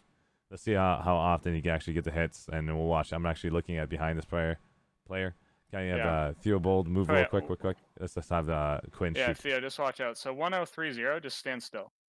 1030, just don't move anymore. Watching these bullets go through him. Oh, that's pretty damn amazing. Yeah, so like that, like all pretty much headshots. And like because of the cat-like, it just lets me like be really hard to hit. Yeah. I don't know. Also with cat-like, if you have it at rank 5, you jump higher, but again, don't jump. Wait. As cat-like, can you jump or no? Don't jump with cat-like. Because even when you jump, like I'll show you jumping. I'll show you jumping right now. Like if I'm looking at 1030, I'm gonna jump, and because I have iron sights, it's keeping me in, but it messes up my rate of fire. Like I can't hit anything. Got it. Okay. Let me go ahead and get out of... If you run cat-like, do you want to get rid of Survivalist or Assimilate? You want to get... It's all preference, man. It's kind of preference. In my opinion, if you're using cat-like, depending on like how you play will determine that, right? So like if you feel like you're like kind of balls to the wall, you're going to go bang up as many people as possible, go grab Assimilate, right? If you're like one of those guys like, oh, I got shot, I got to run away, I'm going to run away now, right? Then obviously grab Survivalist, right? So depending on how you want to play the game. If you're more passive, I'd probably grab Survivalist. If you're more aggressive, grab Assimilate. That cat-like. But again, like 0.75 ADS speed is necessary for that. So NS15, if you're playing heavy assault, especially, would work out. Or TAR if you're like on, you're on TR, etc. Sidewinder is a pretty crazy implant too if you're doing strafing. Correct. Yep. You widen your strafe a little bit, and if you get that with cat-like, it's fucking insane. That's insane. So right now, guys, with cat-like, it seems like the bonus is not great with any weapon but a 0.75 ADS type weapon. I'm using the Orion, and it doesn't give you that huge of a bonus for using the Orion, but using the NS weapon seems like to be the case because I feel like the ADS thing has just ruined cat-like. Although people like to use... So heads up on the Sidewire thing for the person I was talking about. Like we say it's kind of like a meme loadout for the most part, so I don't recommend using Sidewinder if you're like seriously trying to like AD properly with like most of your weapons. I know people like to use the chain gun on TR, the mini chain gun with Sidewinder cat-like, and kind of mess people up that way, which is like, for that weapon it's fine, but... You mean you can jump on the chain gun? Any weapon you do not have to aim down sight, so the SMGs with an advanced laser, Sidewinder is amazing for. Along with cat-like, because you're not aiming down sight, you get the full benefit. Ooh. How do you get ISO now that they're not awarding it in events? Right. So just have that, like that. Although that is like something people do, I do not recommend that for new players, especially to use. No, not new players. Okay, and veterans included. Just because like if you like seriously want to play like a more appropriate play style that's more beneficial, especially if you're doing like individual or team play, you definitely want to, like, if you're going to use cat-like, you need a 0.75 ADS gun. Makes sense. And also, there's other implants that just let you survive and live a little bit longer, and you can't get kills if you're dead. That's why. If you guys are going to do is change the settings, if you're watching this live right now, guys, sit in the VS terminal, put a 30-minute timer in, and just get used to running around. Because I don't think you're going to have an opportunity to run around, get used to these settings, get used to shooting, get used to ADing in the real game. Just remember when you try this, put 30-minute timer on to have that shift. I'm feeling more comfortable with these settings now that I have an opportunity to sit in this VS terminal, and my arm's already getting used to it. I put this this armrest down. I'm getting my pinkies actually getting a little bit more effective now. I would never recommend going to the main server at all after you do all these changes. Archie the spot where you can farm the bots? Like, because these target ranges are okay for farming bots. There are much better places. We're kind of running like low on time. I'm so sorry. Continue. No, it's Continue. fine. I'm sorry. Okay, I got you. Well, we can do that tomorrow. Yeah, no, it's fine. No worries, no worries. So, with that said, let's head over. We're going to actually go back to the slide set really quickly, since we already covered slide 6, which is the 80-80 crouch. Quinn and Arshee did a phenomenal job of explaining what that is and everything. So, and that was great. That was fantastic. So slide 7 is about battle buddy basics. Are we going to go to the watch together, or are we going to go to... We're going to go back to the watch together, and we'll kind of talk about this one pretty soon here once I pull up the video. Roger that. So currently we just got a chance to see Combat Fundamentals Part 1 movement from... what's his name? Alright, so we're going to grab this video and pull it up and watch together. No worries, this has no music on it, Arshee, so you're good to go. Oh, sorry. This video is actually from my channel, so I'll be using this to demonstrate. Can I have a link so I can share it? Yep, you got it. Awesome. For you. So guys, the previous video was from Conflict. Thank you so much from Recursion, who's actually made a part 1. It's a 3-part series for that, and that was the 80-80 movement that we had a chance to see. Thank you. And this is the link that we're about to watch together. Share these guys with your outfits. Share these guys with your friends. Create your own training program so you can actually increase the likelihood of you having a stronger infantry game. I'm not joking. I'm already feeling like I'm so pumped and ready to play Planetside again. It's been pretty damn difficult for me since the patch because of the amount of warp gating is happening as a solo player. But I'm going to try and see what we can do. Continue. All right, so this video is pretty short, and I'll be pausing it like momentarily, kind of explain parts for people who have questions. Battle buddying as a concept is generally done with 2, sometimes 3 people. In this video, it's me and 2 of my players in Alpha Squad for BWAE who are kind of holding a doorway for the most part. So we'll watch like the entire video, and I'll like pause it. We're gonna drop early for a beacon on the ammo tower. Yeah, go ahead. If you miss, you miss. I missed. You missed. Okay. Shades has beacon then. All right, let's do it. Drop down second floor. Let's do it. Stay on second only. User joined your channel. Holy shit, it's free. Okay. Yeah, free. Free. Okay, I'm gonna. Free. All right, spread out. Let's get 4 or 5 upstairs. Everybody else downstairs. Medics upstairs. Okay. Somehow I didn't die. Shades said downstairs. Telly side. Bravo, rest it out. I'm gonna go on this bottom floor, big gun area. All these comms are in game. I'll stay midpoint. Spread out evenly. I'm gonna check your spots in 15 seconds. Shades is not doing this live. Set up a crossfire regal. Copy. Give me one more person downstairs. At least one more. Bobby's going. Okay. All right, we're good then. Everybody else holding position. You got one on your lane, Shades. Dead. This is the live talk. Okay. Alright, so I'm going to pause here for just a moment. So, that little minute introduction is kind of just like setting up the point hole and stuff, and this is kind of where like the battle buddy setup really happens. As you guys can see on the left side of my screen, there is Alpha 10 of the word Turret Syndrome. He's helping me with this doorway, and he's officially my battle buddy. Next to me, or at least behind me, is the medic that was kind of like with me the entire time. His name is Xerox. Pay attention and relate to these 2 players throughout the video, because they're going to do a lot of things that like really demonstrate what battle buddying really is, right? And the whole point of battle buddying is you stick with a partner, you kind of try to stick with that partner for as long as you can, as necessary, and then like, you know, use him to the best of your ability to like do a lot of damage to opponents, right? In 2v1, even 3v1 situations. If you can get Battle partners, how does it work? Does one person lead? Does one person follow? Is it basically a heavy assault is always the lead, and then the medic is the follow? Right. So generally speaking, heavy assaults can be a battle buddy too. Medics can also be battle buddies. So it's interchangeable. You really can have like any class be your battle buddies. Actually, have another person with you like at all times. You have a battle buddy, right? He's your buddy consistently no matter what, more times than not. If there's 3 of you, then it's interchangeable because you kind of like someone out for the other. I'm gonna have to turn this off, by the way. I'm so sorry. When you get rated by ArsheeTV, it starts to show that we're basically rated on stream right now. My R's correct from Hammered. This music is covering you right now. I'm gonna have to turn this off. We can focus. Thank you, Arshee, for the raid, man. I appreciate it. That guy is from Connery, and he's representing the TR. He loves what he's watching right now from BWAE on Emerald VS. Let me go ahead and turn that off. That way we can actually focus. And Arshee is raging. He says, "Where is the raid music?" And I should have basically recognized that I'm going to get raided while we're doing this. That's No totally my fault. No if I can figure out how to turn it off. No, Go you ahead, just let me know when continue. you're ready. Yeah. Okay, so I'll just kind of repeat myself. So battle buddying as a concept, Arshee, is basically like you have somebody with you at all times. If you have 3 people, it's interchangeable. It doesn't matter what class that battle buddy is. It could be a heavy, a medic, a light. Well, I want to use a light assault because they're really not holding classes. But as long as you have somebody else with you, that's considered a battle buddy. And throughout this video, we'll be focusing on 2 players, which is Xerox and Lower Turret Syndrome. Turret Syndrome, you guys can see paused to my left there, and the medic is actually behind me, named Xerox. So we'll go back to the video and kind of see like how the 3 of us kind of operate, like holding this door right here. Roger that. One more shade. I'm trying One more so shades? hard. Find the raid. Look down. Light assault going over the roof. Okay, got it. Coming in Thank with you. router. Okay. Got him. So as you guys can see, number 10 there, Alpha 10, Lord Turret Syndrome peeked out the doorway. When he was doing that, I did it at the same time, right? Behind me is the medic that's also tethering me at the same time. So the 3 of us are kind of like working cohesively together. This is something like it's not easily done with like new players per se, but in a cohesive team, like when you practice and you do it enough, you're able to kind of do the same things like we're doing here.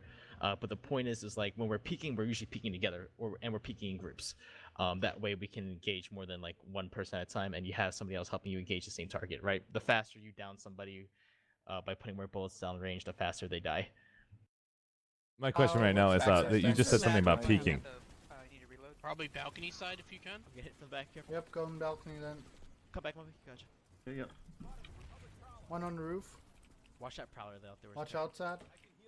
He's pushing Yep, it. Ellen. drop might down, he try dropped down. jumping on Yep, ya. waiting for him. Oh, Jesus. Good Got shot that there. guy there, Hang on, hang on. Killed him. I'm C4ing I like that. how he thinks he's Router gonna up. damage the turret. One close Regal. They fell back. Coming in bottom floor. Okay, pushing. Multiple bottom floor. Nope, nothing. Dropping. So there you go, you guys see it again. I peeked out the doorway first, and then the word Turret Syndrome followed me, and we're kind of like doing this together, right? We're peeking out at the same time, we're shooting targets at the same time, and if I'm like the first one in line, I'll crouch on top of that, so that way he doesn't shoot like my head, right? So that way we can effectively put bullets down range at the same time. If you're currently watching right now, the stream, sorry about that, defensive changes. I know you're basically trying to move things forward. So right now, the idea of peeking is typical of you not aiming down sights. You're going to be in hip fire mode. This is my interpretation of what I got from when I did infantry fundamentals from recursion with a 5 gentlemen that basically I can name right now really quick, but we're now focused on BWAE. And so this is an example of what I'm saying. You're currently behind the wall. And then you peek and you come back in. You just basically stick your head out, basically, just to see what's around the corner. Don't AD, which is aim down sights. You just want to be hip fire, completely move with AD movement, just in and out. And that's an idea of peek. And you just want to scan. That's all you're trying to do, and you're going to cue the target, right? Correct. Yep. Okay, so once you do that, you know there's one target. You're going to peek back out. And this is the example with your battle partner, right? So once I peek out, I can choose to either peek to this position, and I can crouch, so that way my teammate above me can shoot over my head, because I know I'm first. Or this is the example that can happen. Once I peek out, you have your teammate know that I'm going to be stuck at the front position. He comes out even further and shoots them at the same time. Is that correct? Yeah. Yeah. Okay, As so long that's as both basically of you them guys shoot at the same layer. time. It's called like layering, right? Yeah, it's almost like layering for basic. Awesome. I didn't know there's a term for that, so go. No There's worries. something to do. All right, so we'll continue on the video. Yep. Up and go ahead. Oh, there's a harasser. Got him, overhead. got him. Cool. Need it on point. Halberd, right? Okay. Yep. I Oh conked no. that. Oh, Kyle, that kinda go Jim, watch it. Yeah, I know. It was mine. Shades, watch out if you're having. It literally just bounced back inside. Need help, ground I'm floor, coming north for side, Jim. or south side. Okay. Jim is gonna be super hot. That's fine. I like it spicy. I'm conked. I'm talking Okay. about spicy. Oh, turn my You mouse. first. Oh, that's your battle partner who's healing you. Battle partners are usually medics. Yep. So that's actually our third partner, right? So battle buddies are, like I said, are interchangeable. You can have 2 or 3 of them, like or 1 or 2 of them at the same time. In this case, we have 3 people helping, and in this demonstration, you'll see them like you'll see one of them just be my main battle buddy in moments, and then switch back and forth kind of deal. But yeah, it could be a medic. Doesn't really Awesome. matter what class it is. And so that medic is holding heal on you majority of this fight, And the time when he wants to not hold heal on you is when you're down. He goes for a revive or goes for the kill first? He'll go for the kill first, generally speaking. Okay. Because we want to make sure that reviving me is safe and he doesn't get like harmed, right? The whole idea is like if a medic is behind a heavy, is the heavy's protecting the medic, and the medic's making sure he's charged up to protect that said medic. So if there is a case that heavy goes down and enemies are pouring through a doorway, the medic should have his gun out first. Got it. And But then he's holding after he medical kills applicator for now because he knows that you are maintaining the first position. And as soon as you go down, he changes the gun. He doesn't need to basically throw out a revive on you. He knows he's going to get killed next if he doesn't have his gun out. Is that correct? Yeah, that's correct. Awesome. Yeah, that's correct. Awesome. And then that's after the idea he of kills the the opponent, yeah, and after he kills the opponent and everything, he'll heal his battle buddy, right, which is the heavy assault. Is this also part of training part 1, or you guys talk about this part 2 and part 3? Because I don't want to waste Talk time. about this in part 3, but it's fine. It's I'm no done. worries. I'm No sorry. worries. Yeah, it's all good. All right, so we'll go back. Okay. Oh, C4. All right, we're clear ground south. Got it. I have so many All right, questions. 213, guys. Hang on. Watch for left bridge, up above on the roof. I got hit from the back. Okay, thank you. Nice revive. All right. I hear a cloak. Oh, Doc. Big group coming across the bridges. Big group. Darren needs res. Darren needs res. Quick. Get cocking out south door. Cloaker coming towards your door shades. Got it. Get up fast. Chip, ready on. Okay. It's clear. Yeah, 2 Need left help door. up? You guys need help up there? Yeah, Yep. need help. Chip, Xerox, go. Chip, Xerox, go. There's So I'm not sure you guys heard the call out. You guys can see here at 2:52, my medic is leaving me. Essentially, at this point in time, this is like when the battle buddy system like really comes into play, right? Usually, like I said, you only have one person at a door with you. In this case, Mobby is my only remaining friend at this door because Xerox has been sent to go help our other teammates upstairs on the second floor because they're having some trouble. Generally speaking, in a point hold situation, or even in general when you're just playing the game, if you have a battle buddy with you, sometimes crap's gonna hit the fan like really fast, really hard, and you might not have them with you, especially in groups of like 3 or 4. And this is kind of where you like to really rely on like your one individual partner. And this is kind of where it really turns into play, right? Where the battle buddy system is really immediately in effect, because sometimes you'll have to have somebody go help another group of people. So this is kind of where like you'll see in the next minute or 2 where everything kind of takes shape. Awesome. I'll wait until the very end to ask 2 questions. contacts upstairs. Top of stairs. I got shot from I'm gonna rotate upstairs. Got it. Doc's taking rounders. NC pushing That's careful. too hot. TRN. That's the slowest grenade Max I've in, ever on seen. shades. Max in downstairs. C4 him. Regal down. Got him. Well done! We need reses. Alright, res Great timing! I got killed by the harasser. It's out. Nice. Max down. User disconnected So from your in this channel. instance here, my friend Mobby left me, right? And he was my original main battle buddy. He's now helping the second floor out, just for context. And now Xerox is back with me, so now it's a 2-man battle buddy system again. And you kind of can like see how like this is like really interchangeable, right? You can throw one or the other as long as you have somebody else with you.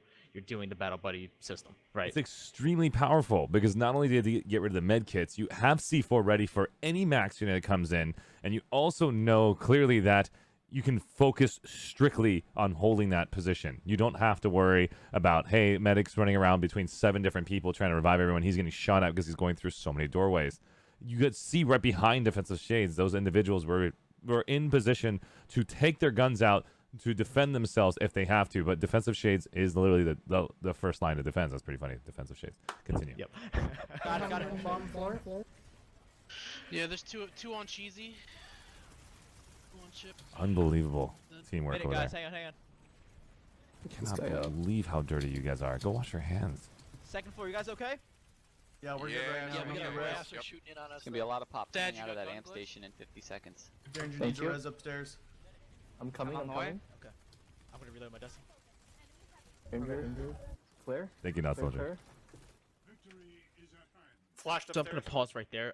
Oh, whoopsies. Oh, So I'm not sure if you guys noticed for that second there, but Xerox immediately saw I said I was gonna reload my Desi, and this is kind of where like the second part of the battle buddy system comes into play. If your teammate is reloading or doing something that doesn't involve him shooting, if you're his battle buddy, immediately take out your gun and guard whatever you're guarding. Right? In this case, it's a doorway.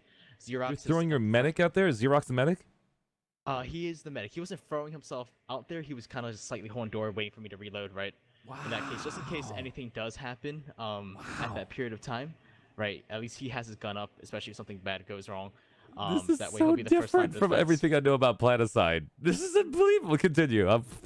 Yeah. Just like, can I get a So Can I get an emote later into Tajir? Just make sure my head explodes. All right. continue? Sounds good. Yeah, we'll get you that emote.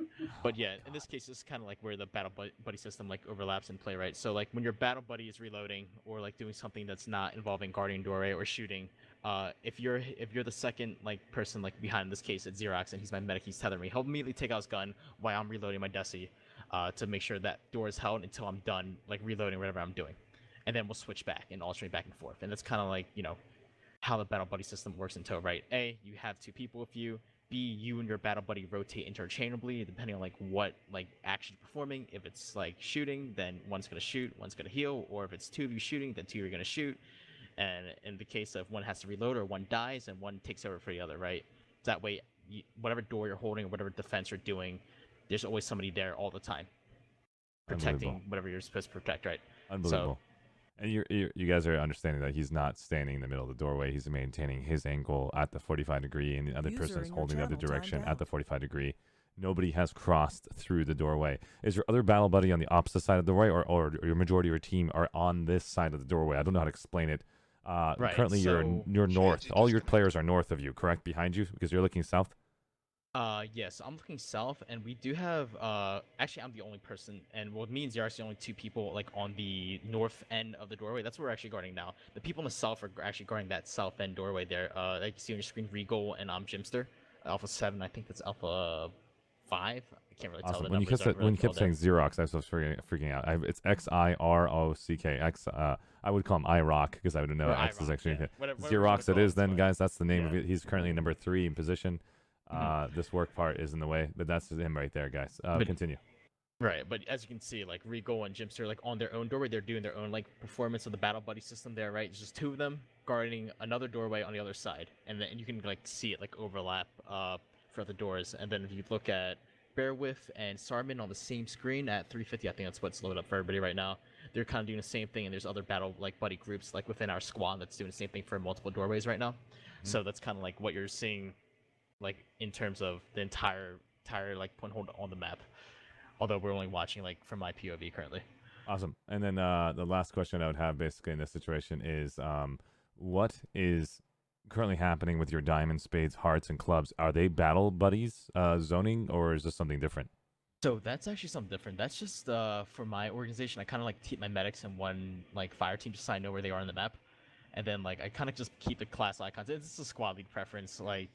So it has nothing to do with battle buddies. Those are your 3 battle buddies, and pay attention to that. If all 3 battle buddies go down, you know that battle team is not dead. You just changed it for your personal squad preference to know medics are down, and you're gonna make a call. I'll call, guys. We need to basically regroup, right? Yeah, basically, yeah. That's a squad league preference, and nothing to do with the battle buddy system. Yep. Thank you. Mm-hmm.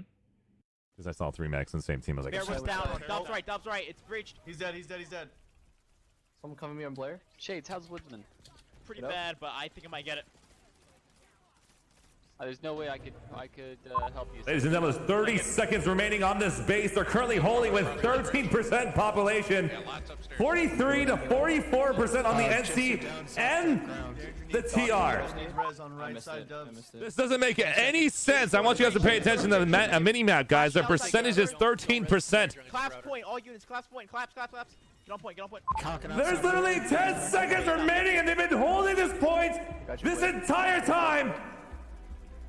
5, 4, 3, 2, 1. No! That is not cool, BWAE. You. Okay, great work, by the way. 13% with freaking 90% enemies on the entire map. What were they doing out there? Were they playing cards? Were they? I don't understand what was happening. Were you just like smacking them? Is it called clapping? I'm sorry. You physically take your hands off your. Okay, continue.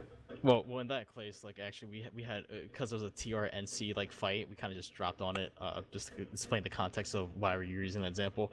Dropped on the base, and there just happened to be 2 different factions fighting each other. And we just said we're just gonna take the base, and that's kind of what happened. But in that case, when you have like 3 factions kind of duking it out, if one faction's shooting the other, it is technically like, a 10v40v40, but at the same time, you got to keep in mind the other 40% are engaging the other 40% on the other side. So I would say the odds are as skewed as people think it is, for context. I see. So, Okay, because yeah, they were because a lot of basically us that were watching this video got a chance to see what battle buddies were like, and got a chance to see what you were doing in point holding and positioning. Now there are some people in chat. I'm just going to bring it up just out of respect because I don't want to just always look like I'm quote unquote a positive monster. I will bring up this little bit of salt that could occur in this stream. We noticed that your gun was using the Beetlejuice, and it basically has a heat mechanic, and it gave you the opportunity to not reload, and you just basically shoot, wait, wait, even going to decimator, switching back. How much of an advantage, in your opinion, are you having over an NC population group or a TR population group doing the same point holding? Do you think it's, in your opinion, have you tried other races and seeing what it feels like, or hey, you haven't had the opportunity yet? So, in my opinion, it kind of goes both ways, right? So, the nice thing about the Beetlejuice is because you can, like, have it cool down on you and not have to reload, is that your uptime is extremely efficient.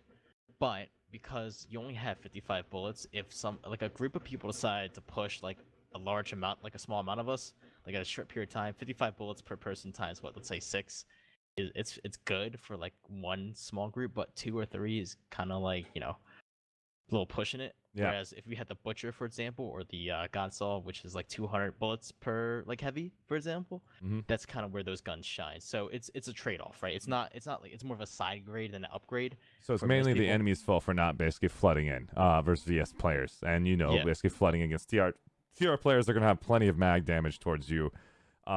And it just gives you a compensation effect. I'm just trying to identify those two factors. Now, Yep. If like a TR group decided to push a VS group with Beetlejuices and they did it like in small groups, they would have no chance. If Very they cool. did it in like a large flood, then that's a different story. But the well reverse could be said. I like what you right? said, and that gives me an idea that, hey, each faction has their own faction-specific type styles, and that's very, very cool. And that was the Vow of Sovereignty, guys. That was the VS class that has the heat mechanic only if you get 5 Araxium LMGs. Is that correct? Yeah, 5 racks from LMGs get the Beetlejuice, and that goes the same for the TR's Butcher and the NC's Godsaw. Awesome. Cool. And I play on the TR guys, and I have seen, I do play on all 3 factions, but I did originally play 5 years ago for 3 years straight. And when I came back, I don't really feel like the TR or NC or VS are completely unbalanced. I've seen the TR win on Alpha Spotlight. I've seen the NC win at the TR, NC Spotlight and the VS win. And then seen them consistently at 32, 33, 33 across the board. Now, if we're talking about one-on-one fights, we're talking about other things. This is what Planeticide's about. It's virtually impossible to balance 1,200 players with platoons running at 5 platoons thick and players that are playing at solo level. Now, we're not talking about balances here. I just want to ask a Beetlejuice question about the heat mechanic because one person said it in chat. And so thanks, guys, for being super cool and respectful to BWAE, who is currently using a weapon that is, quote-unquote, not fun for the NC and TR to deal with. But I know if I ask right now BWAE a question about how do they feel towards TR weapons, they're going to say, damn, the Banshee's and all the other stuff. We can go down each and every single path of what we all hate from every single faction. We've had that conversation before. Thanks for answering my question. Shades, continue. All right, so we're actually getting pretty close to the end here. We're actually going to skip slide 9, just go to slide 8, which is theorem shuffling.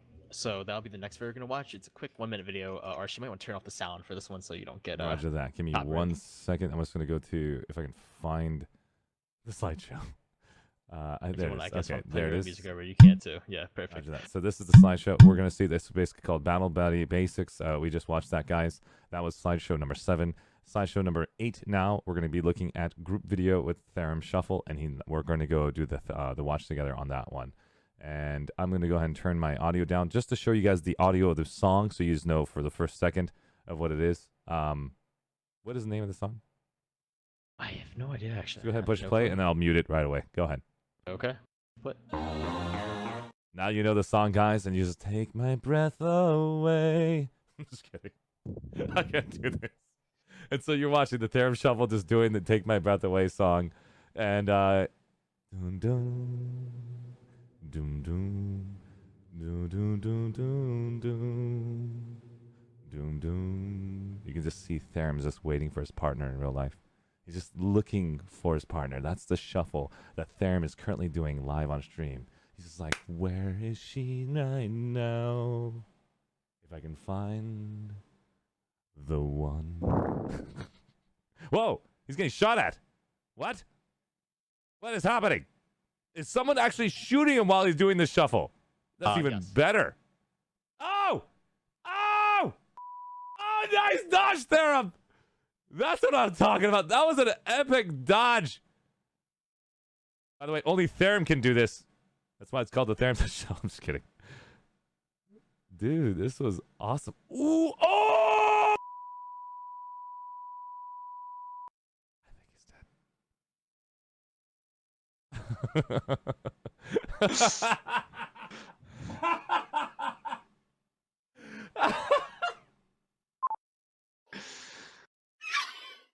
All right, folks. So that's this Theorem Shuffle. We're gonna have Quinn now take everybody to the dance floor in VR training.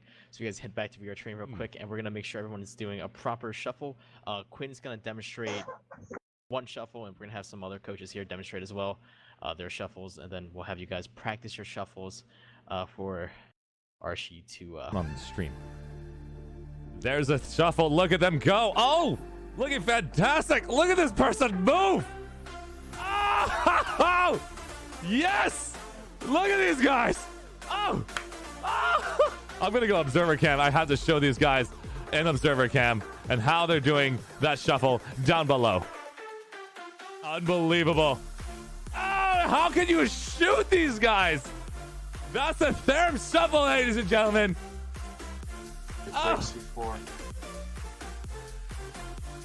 Takes C4. I am loving it.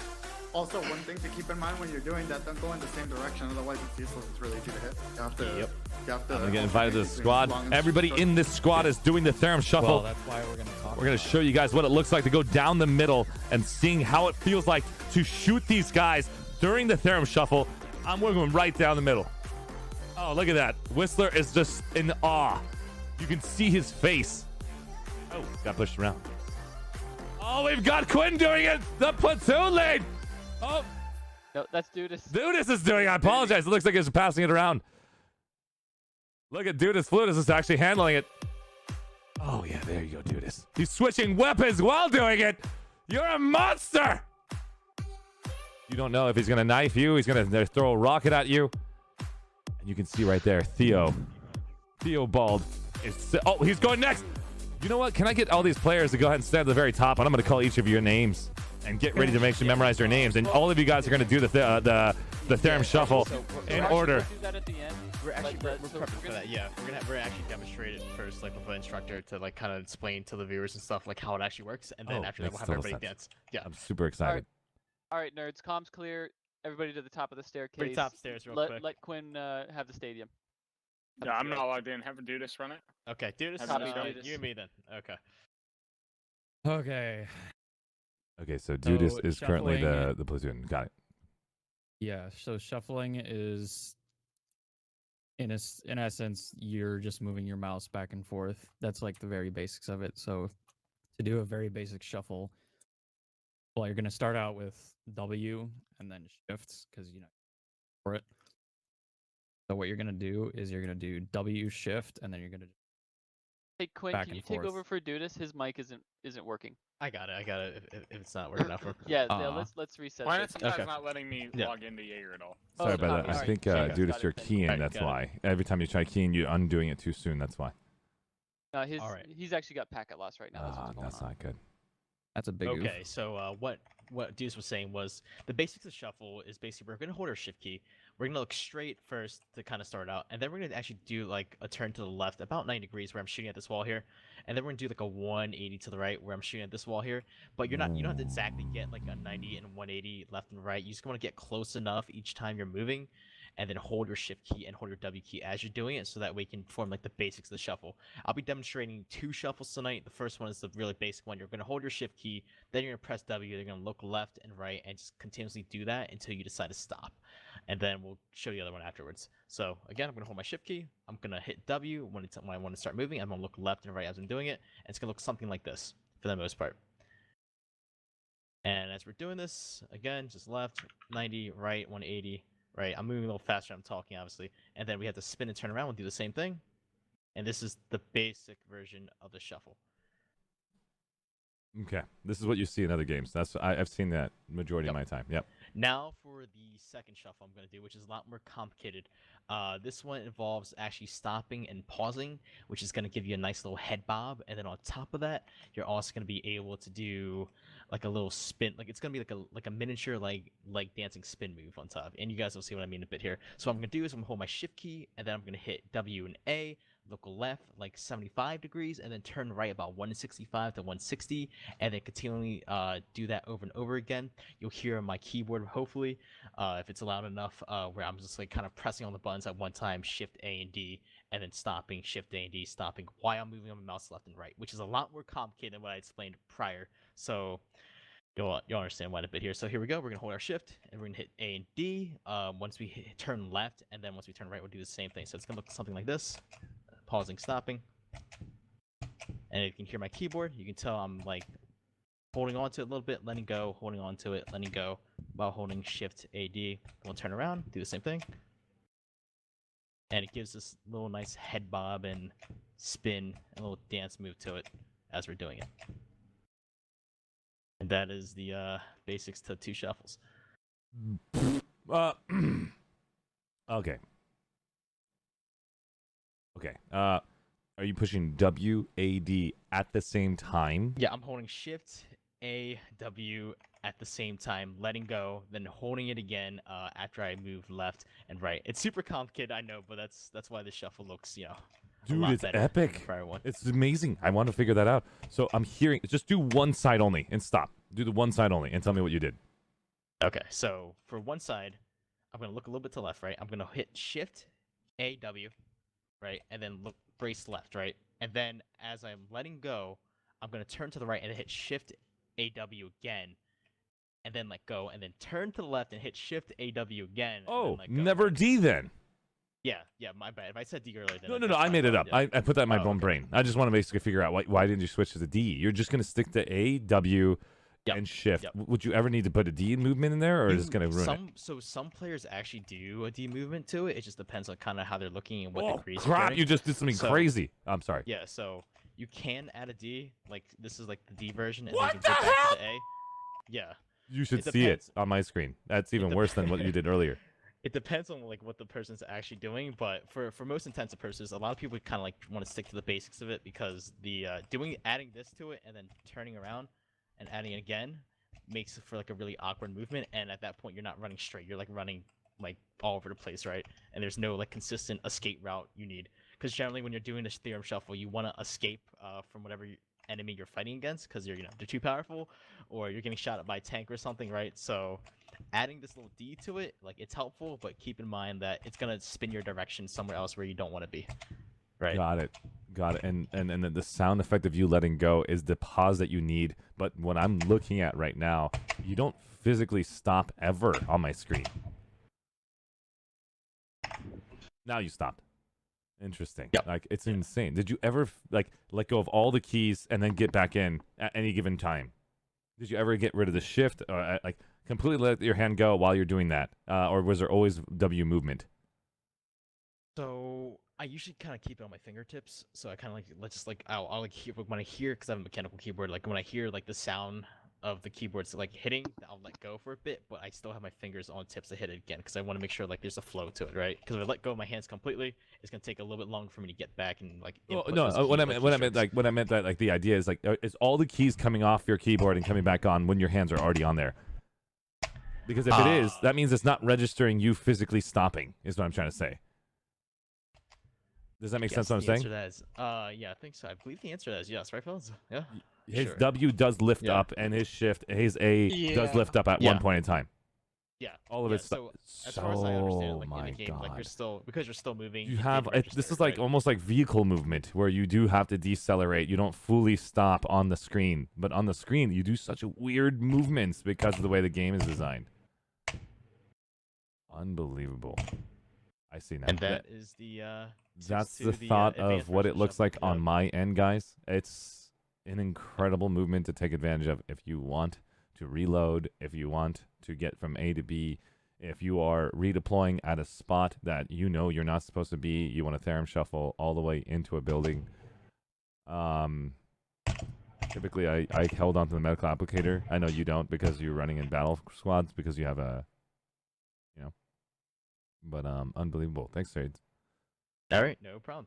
Okay, so All right, your turn, that Arshee. So dance course- My in other turn! News, That I looks think like- I figured out my mic. Okay, sweet. my All right, turn. Dudis, you can instruct the dance class. So we'll have everybody go upstairs now to the top of the staircase, and one by one, let's get in a single file line if we can do that, and we'll have Oh, everybody boy. dance. Okay. Arshee, we'll leave you for last, actually. Okay, so that's that way probably a you better can idea. watch He's like, everybody else, I'm gonna watch you guys go first. I'm just gonna go observer cam and watch you Here guys we go through. Yo, coach Yeah, is down in Observer the cam is lobby. set up. Yep, All right, coach- so I'm gonna coaches play can some come music down while last you to guys are make doing sure it that. works. Sounds good. Ladies and gentlemen, this is the solo dance from BWAE and LOA. All right, 10:30, go for it.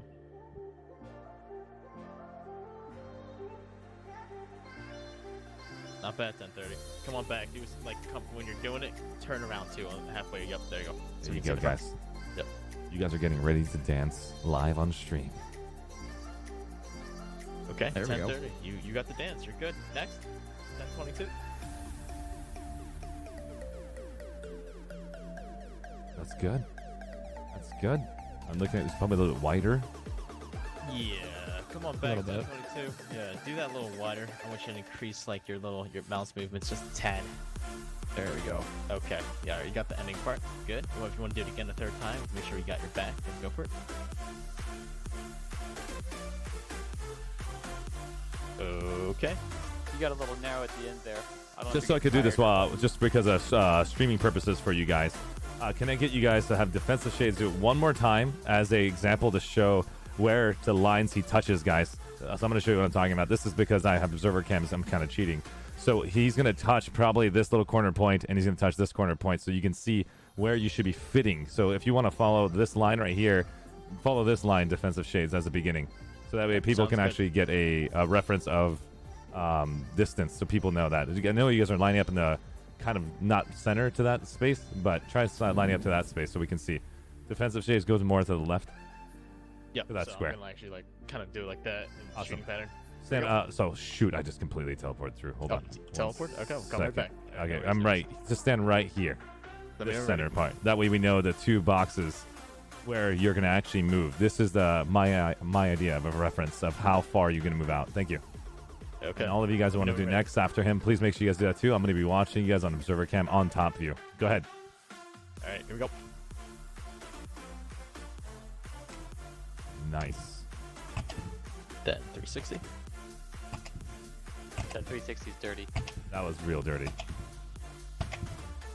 That's super dirty. That's demonstration. Okay, Folks so I'm just that- going to show you guys one quick question. If you guys didn't pay attention to it, this is the line, and this is the line right here, guys. If you guys see that, he is inside of this box right here. This is the box distance. Don't try to go to that distance or that distance. This is where defensive shades was actually within that space. Good luck, guys. All right. A good Arshee, just for reference point. before people get started, yeah, Dudis is probably on it, but we actually use these staircases for somebody that wants to learn from the get-go. Oh, It's- that's it's a even little- better. So Well, like it's a little bit more narrow than this, but it's a rule of thumb, I guess. Unless No, Dudis has got a that's better one for me. great. I love it. Smart. Usually you can just go in the warp gate and do it there. Like the doorways in the warp gate, I find are a pretty good reference point for the really tight shuffles that you can do. But I don't know. That's just my opinion.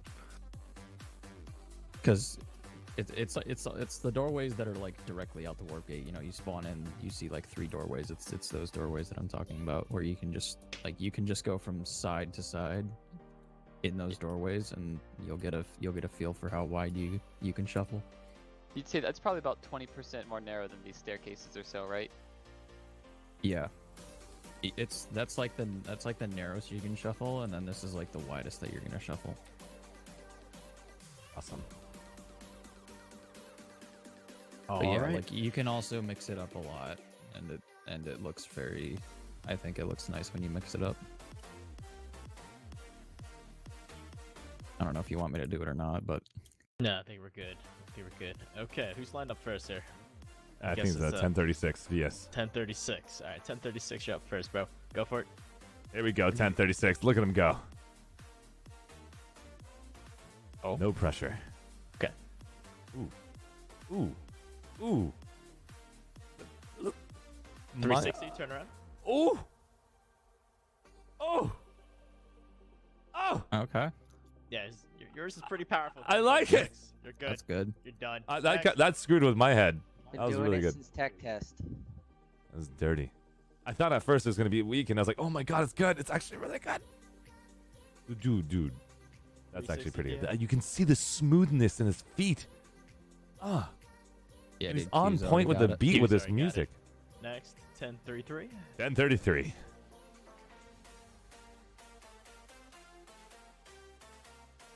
Looks like the basic version. Yeah, he's got the basic version going. It's okay. But it's okay. It 'Cause works. That's probably where I'm going to be at. Next. Well done, 1030. That was amazing. Oh, Killer Toast is going. Oh, he's going. Okay. Killer Toast! I would never want to fight you with that knife. That's way too narrow. That's too Way narrow. Too It's very yeah, narrow. Yeah. Restart that, Killer You Toast. you were basically running in a straight line. Yep. Trying to be a little bit too fancy there. Yeah, here, watch. This is what you're doing. Yep. That's what 1028 is just showing, and that's what Dudisfludis is showing. Exactly. That was a little narrow. Keller, you can watch on the stream. If you have a 5-second delay, you can actually pay attention to what you just did live on stream. All right. Go ahead again, Killer Toast. You want to restart Killer that Toast, let's get him back in there. Here he comes. Let's see if Killer Toast will be a little wider. Got to move that mouse harder, man. You got to Snap harder, snap faster. Yep. Move that mouse Snap and faster. let go of that. Let go of those keys. one? Okay, so it's getting a little. That was a little better than last time, so that's good. That was better than last time. Yeah. That was definitely I agree. better than last time. I can 1030. see Go it. ahead. User disconnected from your channel. Whoa. Oh. Whoa. Funky. Whoa. Yo, funky. Oh, I like okay. it. All right, that works. 1030. Yeah, That works. Good. That's Next, 1020. 1020.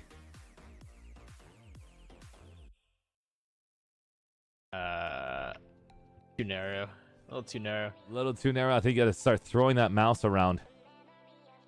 Make that infinity sign, guys. That circle infinity sign to make it easier to remember. So I think you might be throwing your mouse like quite a bit. So I want you to cut that in half, 1020, and do it again. No, you're throwing it. It's just too fast. Too fast. Yeah, slow it down. Cut it by like 50%, and then like you might get some dramatic results. Hold on. Like- when I say snap, like when we say throw it, like you're throwing it like side to side, like really quickly, you know, like which is good. It's just that you're doing it like this, which is like way too fast. Too fast. Yep. So slow it down a bit. Yeah. Give it a shot when you're ready. Just think of like a wave. A nice wave. There you go. That's a dramatic difference already. Yeah, that's better. That's a lot Just better. remember these. Like, remember that BPM in your head right now while you're doing the theorem shuffle.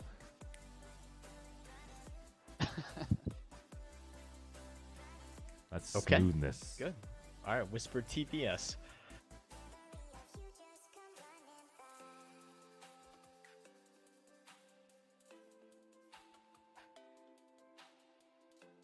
Oh, no problem, little. No problem, Bob. I was just throwing stuff out there. Yeah, that's pretty Not good. bad. Yeah, that's pretty good. All right. Awesome. Rapid, I guess. What the, Oh, Rapid from the, Go! Rapid. Look at this guy! He found a way to get to the to this Wait, how did you location. get in here? How did he even? Rapid, look at this man. He's like, I got this. He's invading. He's trying to steal. Let's see his movements. Oh, that needs help. Rapid, Yeah, you got to do it again, man. If you're gonna show that up to was- BWAE's movement, you got to do it better than that. Big help.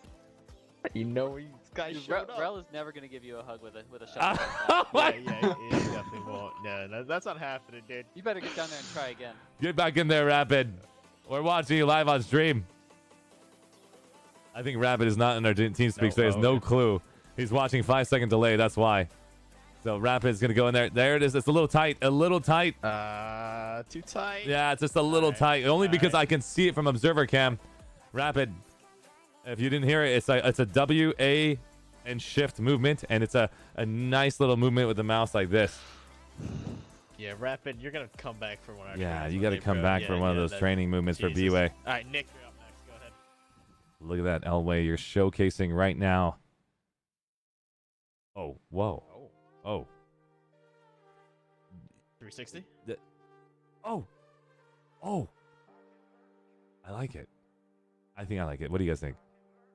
That's I probably only- the most powerful Yeah. shuffle we've seen today. Yeah. I like only it. saw like 2 or 3 bullets hit on that whole time. Yeah, I think that would be a pain for me to hit as a bolter. Yeah, that was like a That- great that was the 360 turn. Most powerful It's like- shuffle that has ever. Yeah, but well, okay. Who's next? 10:30. Okay, go ahead. Give it a 10:30 is shot. gonna go. I'm gonna do mine next. I'm gonna have to do this next. I just need to know what the hell I look like. I haven't tried it. 10:30 is gonna go. Not bad. Not Kinda bad. tight. Little tight, but he's. Alright, I think so- he's like yeah. Okay, next. Is that everybody? Do we? No, I'm gonna try mine real quick. Guess- So I just guess to we got double check. Just to check one sec, real quick. So when you're saying WA and shift, I'm gonna turn off and then turn it back on when I'm looking left and right. Yeah, it's gonna be WA shift, and you're gonna like as you're WA going shift. left, right? So I'll show you. So as you're going left, kind of right. Uh-huh. You'll stop a little bit, and then when you go right, you're gonna hit it again, and then when you're gonna stop a bit, and then you're gonna go left and do the same thing, right? Although I'm doing a lot faster than I'm saying it, which makes it a little bit more So difficult. tell me when you but- do that. Just tell me like WA shift. Just say click, click, click, click when you actually let go and put it back on. Okay, gotcha. All right, so click, click, click, click, click, 360, click, click, click, click, click, click. Holy crap! So you That's look also left, just right, one- and then click. Left, right, then click. That's also just one of the ways that you can do it. You can do it in a lot of Very different different ways. ways, yeah. That's just my formula. So, You can throw back steps in there, everything. yep. All right, so we'll have Arshee, I guess, do it next. That's what I'm and doing right then- now. Is this am I even decent? This looks bad on my screen. Well, No, we didn't see it. Go You again. didn't see it. Okay, I'll go again. This is so hard because my mouse sensitivity went down. Everything went down, so it's just like super. I have so much room on my mouse pad now. Okay, let's try it. This is nerve wracking. It's hard. This is nervous. All right, here we go. You guys. My mouse is like freaking out. Hey, guys. Sorry. It's okay. Is that how you guys look like? Not even close, right? A little bit more janky. Okay, so like, jank effect, yeah. Yeah, snap harder. are you guys just basically going left and right, or are you guys making this like? We don't really do that infinity thing either. You don't but- do the infinity thing. I thought this was the No. infinity thing. So what do you guys do? No, Left yeah, and we right? don't do that. Yeah, it's Do you just do left this? and right. Yep. Oh my god.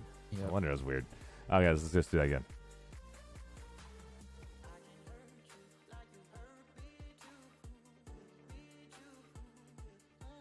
I think the animation, yeah, a little better. A little better. Okay, Yep. so tell me what that little better is. Like, so how does that look like on your end so I can get a better idea? If you're watching my screen, my mouse sensitivity is so low, so I'm going to actually click it up so I can actually make it go faster. Oh, that's way too fast. So,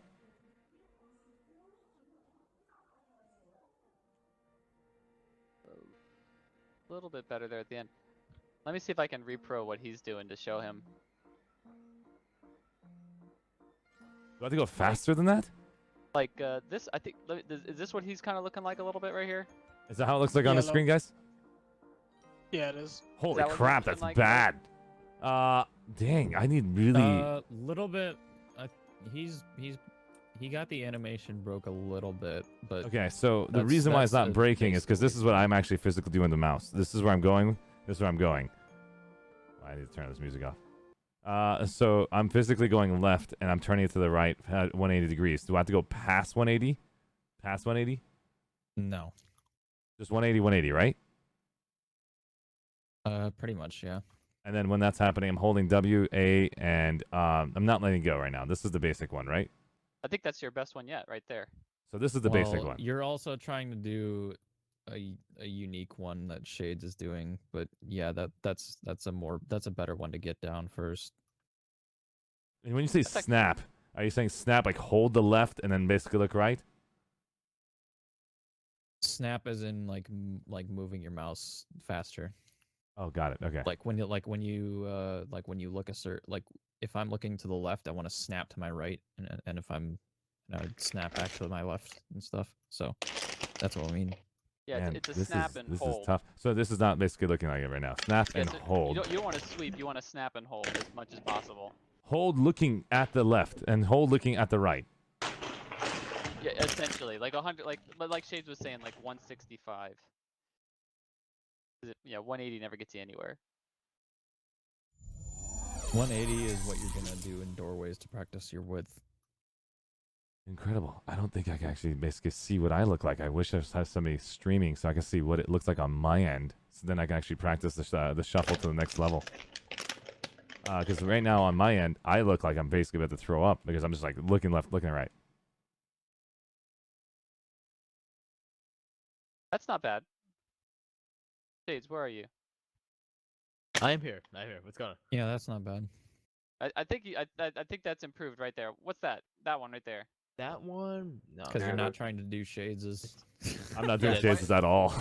Yeah, So now I'm going to do rough point, shades. yep. So it's WAD shift, right? So I'm going to basically just go left. WAD shift, stop, pause, stop, pause, stop, pause. Yep. But that's what I think about it. That looks pretty accurate. Looks better. Yeah. Looks a lot, but I probably 360 it. I kind of wish we had someone else streaming so you guys could see each other's screens. See what Yeah, it because looks I have like. no idea what I look like. This looks like freaking hell on my screen. I look like I'm freaking. How do you guys even that's what determine it's- if you look like Well, I whatever mean, you're these doing? guys can go and look at your screen. So did that look like what Shays did? No, maybe not. Right? Pretty close. Actually, you're almost on the mark. So I would Okay. say you could move your mouse left and right, like quicker. And what I mean by that is not too fast, because then you'll just end up doing this, but like fast as in when you're on the left side, like go as fast as possible to the right side, and vice versa. Yeah, so you're really whipping it. Yeah, that looks better. that's pretty much on cue. Oh, sorry. I know what I'm doing wrong. I'm letting it go for each side. That makes total sense why it's not doing the weird swirl. I need to hold down.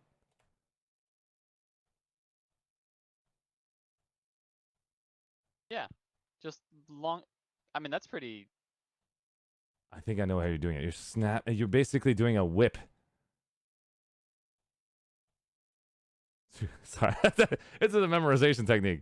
I feel like, yeah, this is insane. I have to basically do some more practice. So it's from my thought is WA and shift, and you're looking left. You're whipping it to the right and coming back to the left, letting go WA and shift instantly and putting it right back on. Doing another whip to the right, back to the left, and then remove and let go and do it again. And keep doing that whip action and making sure that whip is what's creating that flow that he's creating. That is pretty cool, man. I could be wrong, but I would love to see what's his name? Defensive Shades one day stream, and we can always just figure that out later. We'll just do a specific stream to what it looks like on his screen and what it looks like on my screen until we can actually get it down on paper. But sounds good. Yep. Thanks, guys. Okay, so that is basically the shuffle. Looks like most of our players here have done it, and then Arshee is able to get himself. This is so hard. So when you're seeing these people like not doing the thing right, don't feel bad. Guys, this is extremely hard to do because you don't have referencing as far as what it looks like on your screen compared to what Defensive Shades' screen looks like. Oh my God, Defensive Shades, can you just record a small portion of this exact walkway and just save that as a clip somewhere? I will definitely do that, and I'll put it on my to-do list. That would be super helpful. Then people can actually see that movement, and then the clicking sound effects. Maybe like have it. I'll edit it for you. Just send that to me. All right, thanks. All right, no problem. And then the final thing we have to do tonight, guys, would be the sprint peak. That'll be the last thing to do. That'll be in game as well. If Dudis, can you get a bus and drive us to that tower in VR trading? Just sleep night, everyone. Yep. Oh, good night. Yeah, it's up. Actually, that tower might be useful to show you what I'm talking about with shuffle distance. I can open up a thunder two over here. waypoints marked on the map, guys, at VR training. have a We're thunder gonna over get some sunnies and take a nice field trip over to Platoon Waypoint in VR, and then You guys can that's what we'll respawn do tonight, if sprint you guys peak. want to do that. You guys want to respawn? I have a thunder there already. Oh, sweet. Okay. Yeah. There you go. Yeah, I think I have to actually deploy that, and then we can It's deployed. get there. Oh, okay, sweet. Yep. So User disconnected from your channel. doorway. All right. We covered a lot of topics today, but this is definitely a fun one for sure for you folks. Sprint peeking is pretty simple. It's different from obviously theorem shuffling as a different concept, but really easy to teach. Dudis will demonstrate once you guys get to the top of the tower, and I'll be the practice dummy for that sprint peek. On how that works. Do inside the C room, Dudis. That way. Okay. What yeah. if you let do the sprint peek Arshee and make him stand where you're gonna stand? Okay, actually that works. So That's that he actually could, that better. way Yeah, he can see you're it. right. Yep. Yeah, We'll have Arshee stand by place. I'm gonna show Arshee what I mean by like the shuffle distance as well with these doors. You just stand right here, Arshee, basically where I'm standing, and then you just look straight. Yep. Look straight. Dudis will. So this is first. This is what I mean by these practicing your shuffle in these doors. You can just go back and forth. Oh my god, there's a 0 chance I can actually shoot you that well. Well, only because my mouse sensitivity went down so drastically I could follow you finally. Before when it was higher, I would basically I would overthrow my mouse, but because of the mouse sensitivity, I'm able to follow you finally. So yeah, this rhythm is that I find it easiest to just practice in doorways like this because then you get the rhythm down like really easily because you just once you hit the door frame you just go back. That's unbelievable. I just want people to know that my mouse sensitivity has completely changed to a very, very low sensitivity. That's the only reason why I'm able to follow him. In average players, they don't have it that low, and nobody's really that comfortable and you can relaxed. also see how the animation kind of breaks while I'm doing this too. You're doing it per side. It sounds like you're letting go. You're letting go on the right and left, or are you doing it? I'm doing it in a I think kind of a different style than what Shades was it sounds doing, like but his I'm style's doing. So I'll tell you what I'm doing. D A D A D A. Oh, you're not even holding. You're not even holding W. A D. Yeah, I am. I'm holding W shift, but I'm just pressing D A D A D. And so you're doing. Are you holding D when you're going to the right? D A, of course, going to the left, obviously, right? To make it so it looks a little bit wonkier. Yeah. So you're basically. It's your freaking mouse. Do you have the same mouse sense as us? You're essentially helping the turn. So like, if I want to go to the right, I will turn my mouse to the right, and I will also press D, and this is also while pressing W and Shift. I see. So it kind of like accelerates it a little bit. Yep, and as long as you're touching the doorways, that means you did a full stroke. Yep, so as long as you're going back and forth and you're touching the doorways completely, that's a full stroke to practice your shuffling as well. Damn. Yep. And you all have the same mouse sense, right? It's not like you increased it just for this event. No. We're all different senses. Most of us, yeah. I'm just used to it. The only thing is, like, most of us have 800 DPI. That's probably the only concurrent thing. Because the biggest thing that's happening to me right now is this new mouse sense is making it so hard to whip across this damn mouse pad to get to that. Yeah, it's something. It takes a while to get used to a new sensitivity. Absolutely. Anyway, bigger mouse pad helps. Yeah. It's a huge one. I just never used that. I put stuff all over it because I didn't have to worry about that. Now I have this all cleared out. Anyway, let's so talk sprint peeking. Yep. So guys, clear out of the way, make same room for him. spot like you were, Arshee, where you were. And so what's going to happen here is Dudis is going to demonstrate the sprint peek. Arshee, on your screen, you'll see what the sprint peek is for your viewers. Everybody else, you can line up behind Dudis. That would be nice on the backside here. Okay, so anybody that's currently inside of the view, let me go ahead and leave the squad. I'm going to leave because that way I don't see those little markers. Okay, sounds good. All right. And there's still purple markers all over. Okay, so I'm gonna I'll be holding one in your screen, and we'll have Dudis as his reference. So Dudis will demonstrate and talk about the sprint peek now. Okay, so basically the sprint peek is using your brain to capture an image of what's inside the room. So like, obviously this is too slow of a way to check what's in the room, right? So what you're gonna do is you're essentially just gonna sprint at the door really quick, but don't go in it, and then just turn. That was the same technique you just did earlier, right here. Right? Yeah, it's basically kind of like shuffling, but you're actually trying to peek for information. So like I'll do it in slow-mo a little bit. So like just imagine me sprinting for a second. Right. Imagining right now. I'm sprinting and I'm turning my mouse like I'm gonna go to the observer cam just to show these guys the example when I'm zooming out and in. Oh my god, I just went through the walls. I So will stand in your spot, or actually 1022 stand in your spot. Okay, yeah, go ahead. so he's in the spot right there. Yeah. That's this individual. So- And so by zooming in to show you how much intel is going to come through that doorway, you do the fast version first, and then Okay. and then we'll do the slow version. Okay, here's the fast version. Okay, there's no way you're gonna be able to see that, guys. As far as an actual player to shoot him. Continue. So you tell me right now, you came in, you saw, and you know there's a player in this corner now, right? Yeah, pretty much. Wow. So let me do it in slow-mo. So what I'm doing is I'm sprinting towards the doorway, and at this point, I turn around and I just go back, because what happens is your brain will just snapshot what's in the room as you're turning, and then you just turn back away from the door. Okay, I'm going to show you from the backside. I'm actually an observer cam, just watching you from the backside. Do that again. So you're going to go with the shift. Imagine he's holding shift. He's running really fast. He's going to do a slow version. He comes in. He's turning his mouse left to go back out, because he is doing a shift movement. That is a W holding technique. So you have to whip your mouse backwards to get that incredible speed. Can you show an AD version peak? Yeah, this is the AD version. So that's the speed of the AD version. Let's from the speed of the Shift W version.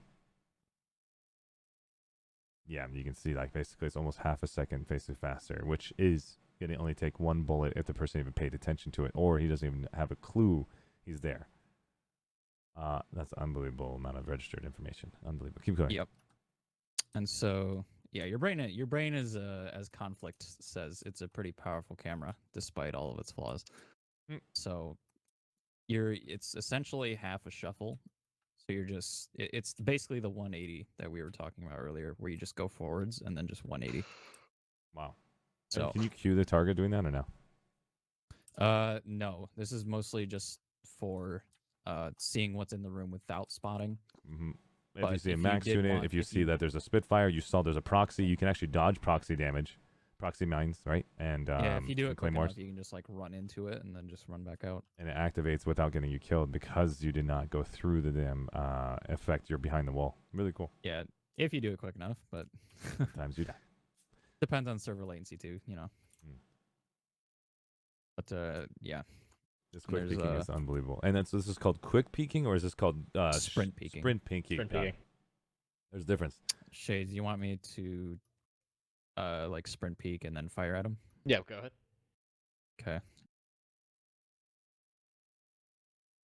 Wow. So peeking to gather information, and then you just go back and shoot.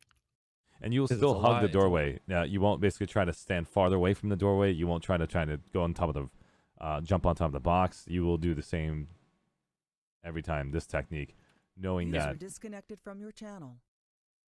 I mean, you can if you really just want to screw around or something like that. You can just like sprint peek and then like sprint peek again or something like that, just to get them to fire the weapon at you, and then just go on top of the box and shoot them or something. Traditionally, I've seen people this basically if they're holding doorways or pay attention, you are at a disadvantage. But sprint peeking is a technique that I'm seeing right now, prevents the other people registering that you are an enemy.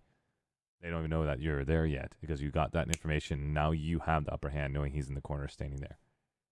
Yep. Generally, because of reaction time and the time it takes to ADS, the likelihood of you getting shot by an enemy that doesn't know you're there is like near zero. Yep. Unbelievable. This is gorgeous. User I disconnected. feel like I from want to your try channel. all this stuff in live right now.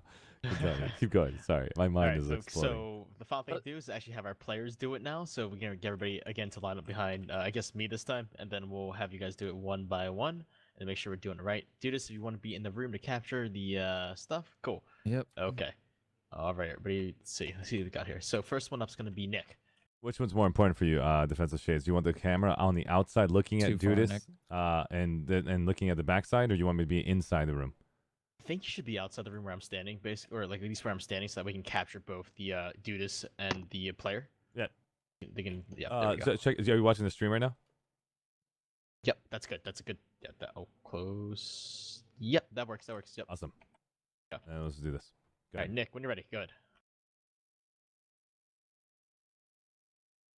Okay, that was good. That was good. Yep, you're good. Excellent. Do it 3 times. So yep, there you go. Oh. Okay. All right. So we'll have everybody do it at least 3 times, and then the 4th time you'll peek out and shoot Dudis. Okay. Next, 1030. Not bad. Yep, that was good. Bad. Next.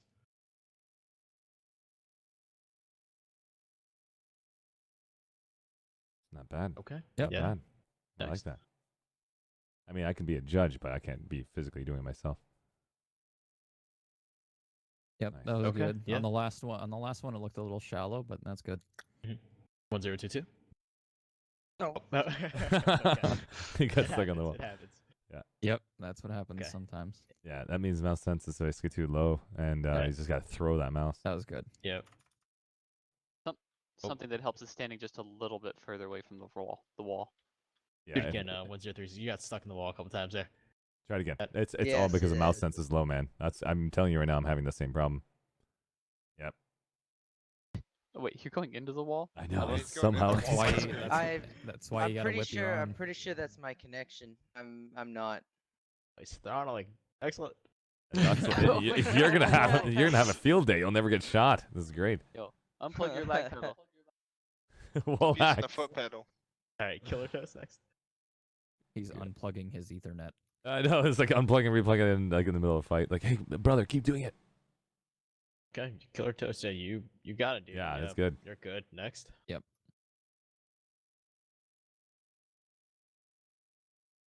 Okay. Pretty good. Yep. Nailed it. Nailed it. Yeah, Wow. Q's got it already. That was good. I like that. Even the shots. Oh. Don't worry. When I get it, I'm just gonna be a fool. That's good, yeah. Yep, that's That was pretty good. No, that's actually a good.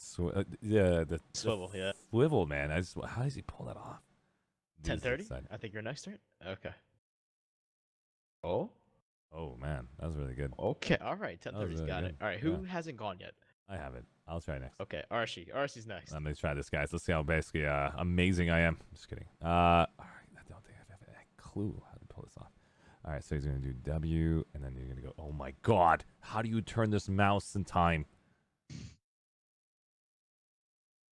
Oh my God! This is How heavy's your insane. This mouse, Arshee? huh? How This- heavy is your mouse? You don't understand. The whole mouse sensitivity is to change. I mean, I could decrease it and cheat, but I'm not gonna do that. I'm gonna keep it the There, same is that sense. Here we better? go. That's better. I can't Yeah. see anything. Nailed it. Holy No. crap! Yep. I don't even know you're in the Turned off room. the Hold on, I download. gotta do it until I see you in the room. Hold yeah, on. Yeah. As long as you see in the room, and then he can identify that you did it right. I can't see anything in the room. That's the problem. Like, if you guys are watching the stream right now, tell me, everybody on the stream, can you see Dudisfludis when I do that? Because I don't see him So- personally. I have a question for you then. What frame rate is your monitor at? 240.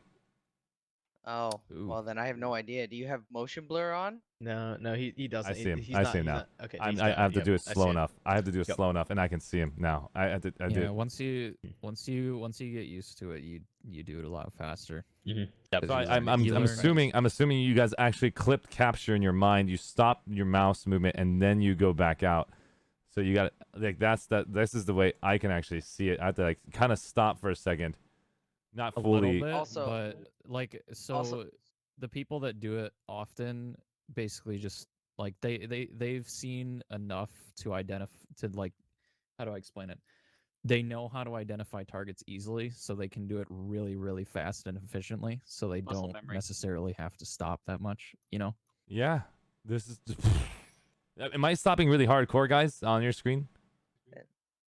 No. And the other thing is Because this is the only way I can actually physically really, really register any dark. information. Like, I'm going in half a second stop just so I can Yeah, actually I'm register. kind of up against the dark background, but Do you guys see my screen, guys? Like, this is what I have to do to stop. This knowing that I'm going to get some intel.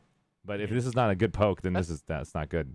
It actually doesn't seem too bad The- to the me. yeah, no, it's not. yeah. It's not bad. Yeah, It's not the bad poke because power that's the side, it's only not way bad, I can yeah. get this guy's intel on my mind. See the idea? Yeah, is, like, no, when it- you, like yeah. like I said, if you like once you do it enough, Enough, and know yep. how to identify Mhm. people I see. in a room, it's Yeah. it's a lot easier, Eventually especially you'll- when Eventually, it'll come to the point where you'll be able to like hold your keyboard all the way through and not stop like you're doing like now, and then you'll just be able to identify them and just kind of like shift away right the entire time. Makes It'll sense. take some time. It's gonna take. Yeah, this is you know. remember, guys. I'm completely ignorant to what you guys are showing me today, and this is amazing work. Great work on you guys on this part 1 series of the 3-part series coming up. Not today. I mean, the turret's really easy to see. No, the turret's easy to see. You're right. I mean, like, that's instant. Like I can swipe instantly and know there's a turret in there. But the problem is his gear is purple. That background is kind of a grayish purple. His stomach is purple. See, Like, hold on. I'll move over. I'll move over here. See if you can. that would probably see if be you more can- helpful. Yeah, and this. You're gonna have to peek a bit further, but yeah, it should be the same thing. Yep. Like. And now you understand. I the have plight other of a people jumping TR around the and back. Let me NC. just let me make sure that those guys are not in there real quick. All right, here we go. Let me try it again. No, fudge. Okay, I see it. I see a figure. Oh my god. If I do a switch, I'm just gonna do it. I'm gonna stop my mouse so I should remember. Nope, I hit the wall. But yeah, this is incredible. Like, if you guys are watching the stream, tell me, can you guys see someone in there if I flick it fast? You probably need to like me. No, like me, just take. I mean, I do it a little bit slower. Okay, Like, so you do go I slower. can't keep up. Like I You can't could keep see up that with, like these young matter? guys, Nice but like job. so like what I do is I'll actually like tend to my mouse will kind of like pause for just a slight That's moment. exactly what I need to do. I need to pause for a slight moment, but then I'm an ADW out. My movement is still gonna go to the left. Like the moment I pause my mouse, I'm already sprinting and pointed left a little bit. Okay, so exactly what I So think you're I right. find- It's a microsecond, like point 1 movement to stop for me. Then I can actually physically see him. I find when I'm doing it in a real scenario, you're coming in on an angle and it's a lot easier. You're not hugging the wall like a fucking creeper. Yeah. He's talking about the fudge ice cream. It's fantastic. So Ban. don't worry about it. He's sorry, okay. that's right, you're no streaming. I'm problem. sorry, Thank you I'm so sorry. much. It's not a big deal. Okay, so that's amazing. Amount of peeking, and I have to say, I love to see that in live now. My eyes have to adjust. A lot of this has to adjust, and I'm expecting all of you guys currently playing this game. Don't stress yourselves out. Take it step by step. Remember, this is just helpful to know that this is tactics at the next level. This isn't a way to just enjoy Planetside 2. This is a way to step up your game so you can get the information you need without dying at every corner where you're just holding shift, walking in, you see the guy, oh god, and you're holding the button down. This is your way of peeking in the room, coming back in, and then focusing that target, and then popping back out. And I know this Arshee, is... to add on to this. Yes. Just for you. This also is information for the other side. If you see somebody peek you, now you know that they have seen you, and that the next time they come in, they're gonna know where you are. Oh, Right, so it goes the other way around. So if you see a guy that peeked, look at this. Like, just do the quick peek, guys. You see that? You need to reposition, guys. He's going straight for that corner. You need to reposition and get ready for this guy coming back in less than a second. Oh, man. If you see a guy who peeked in, you better just start screaming and be like, that's what I would basically do. But Okay, yeah. Is this wrap up? Yeah, we're basically done now. All right.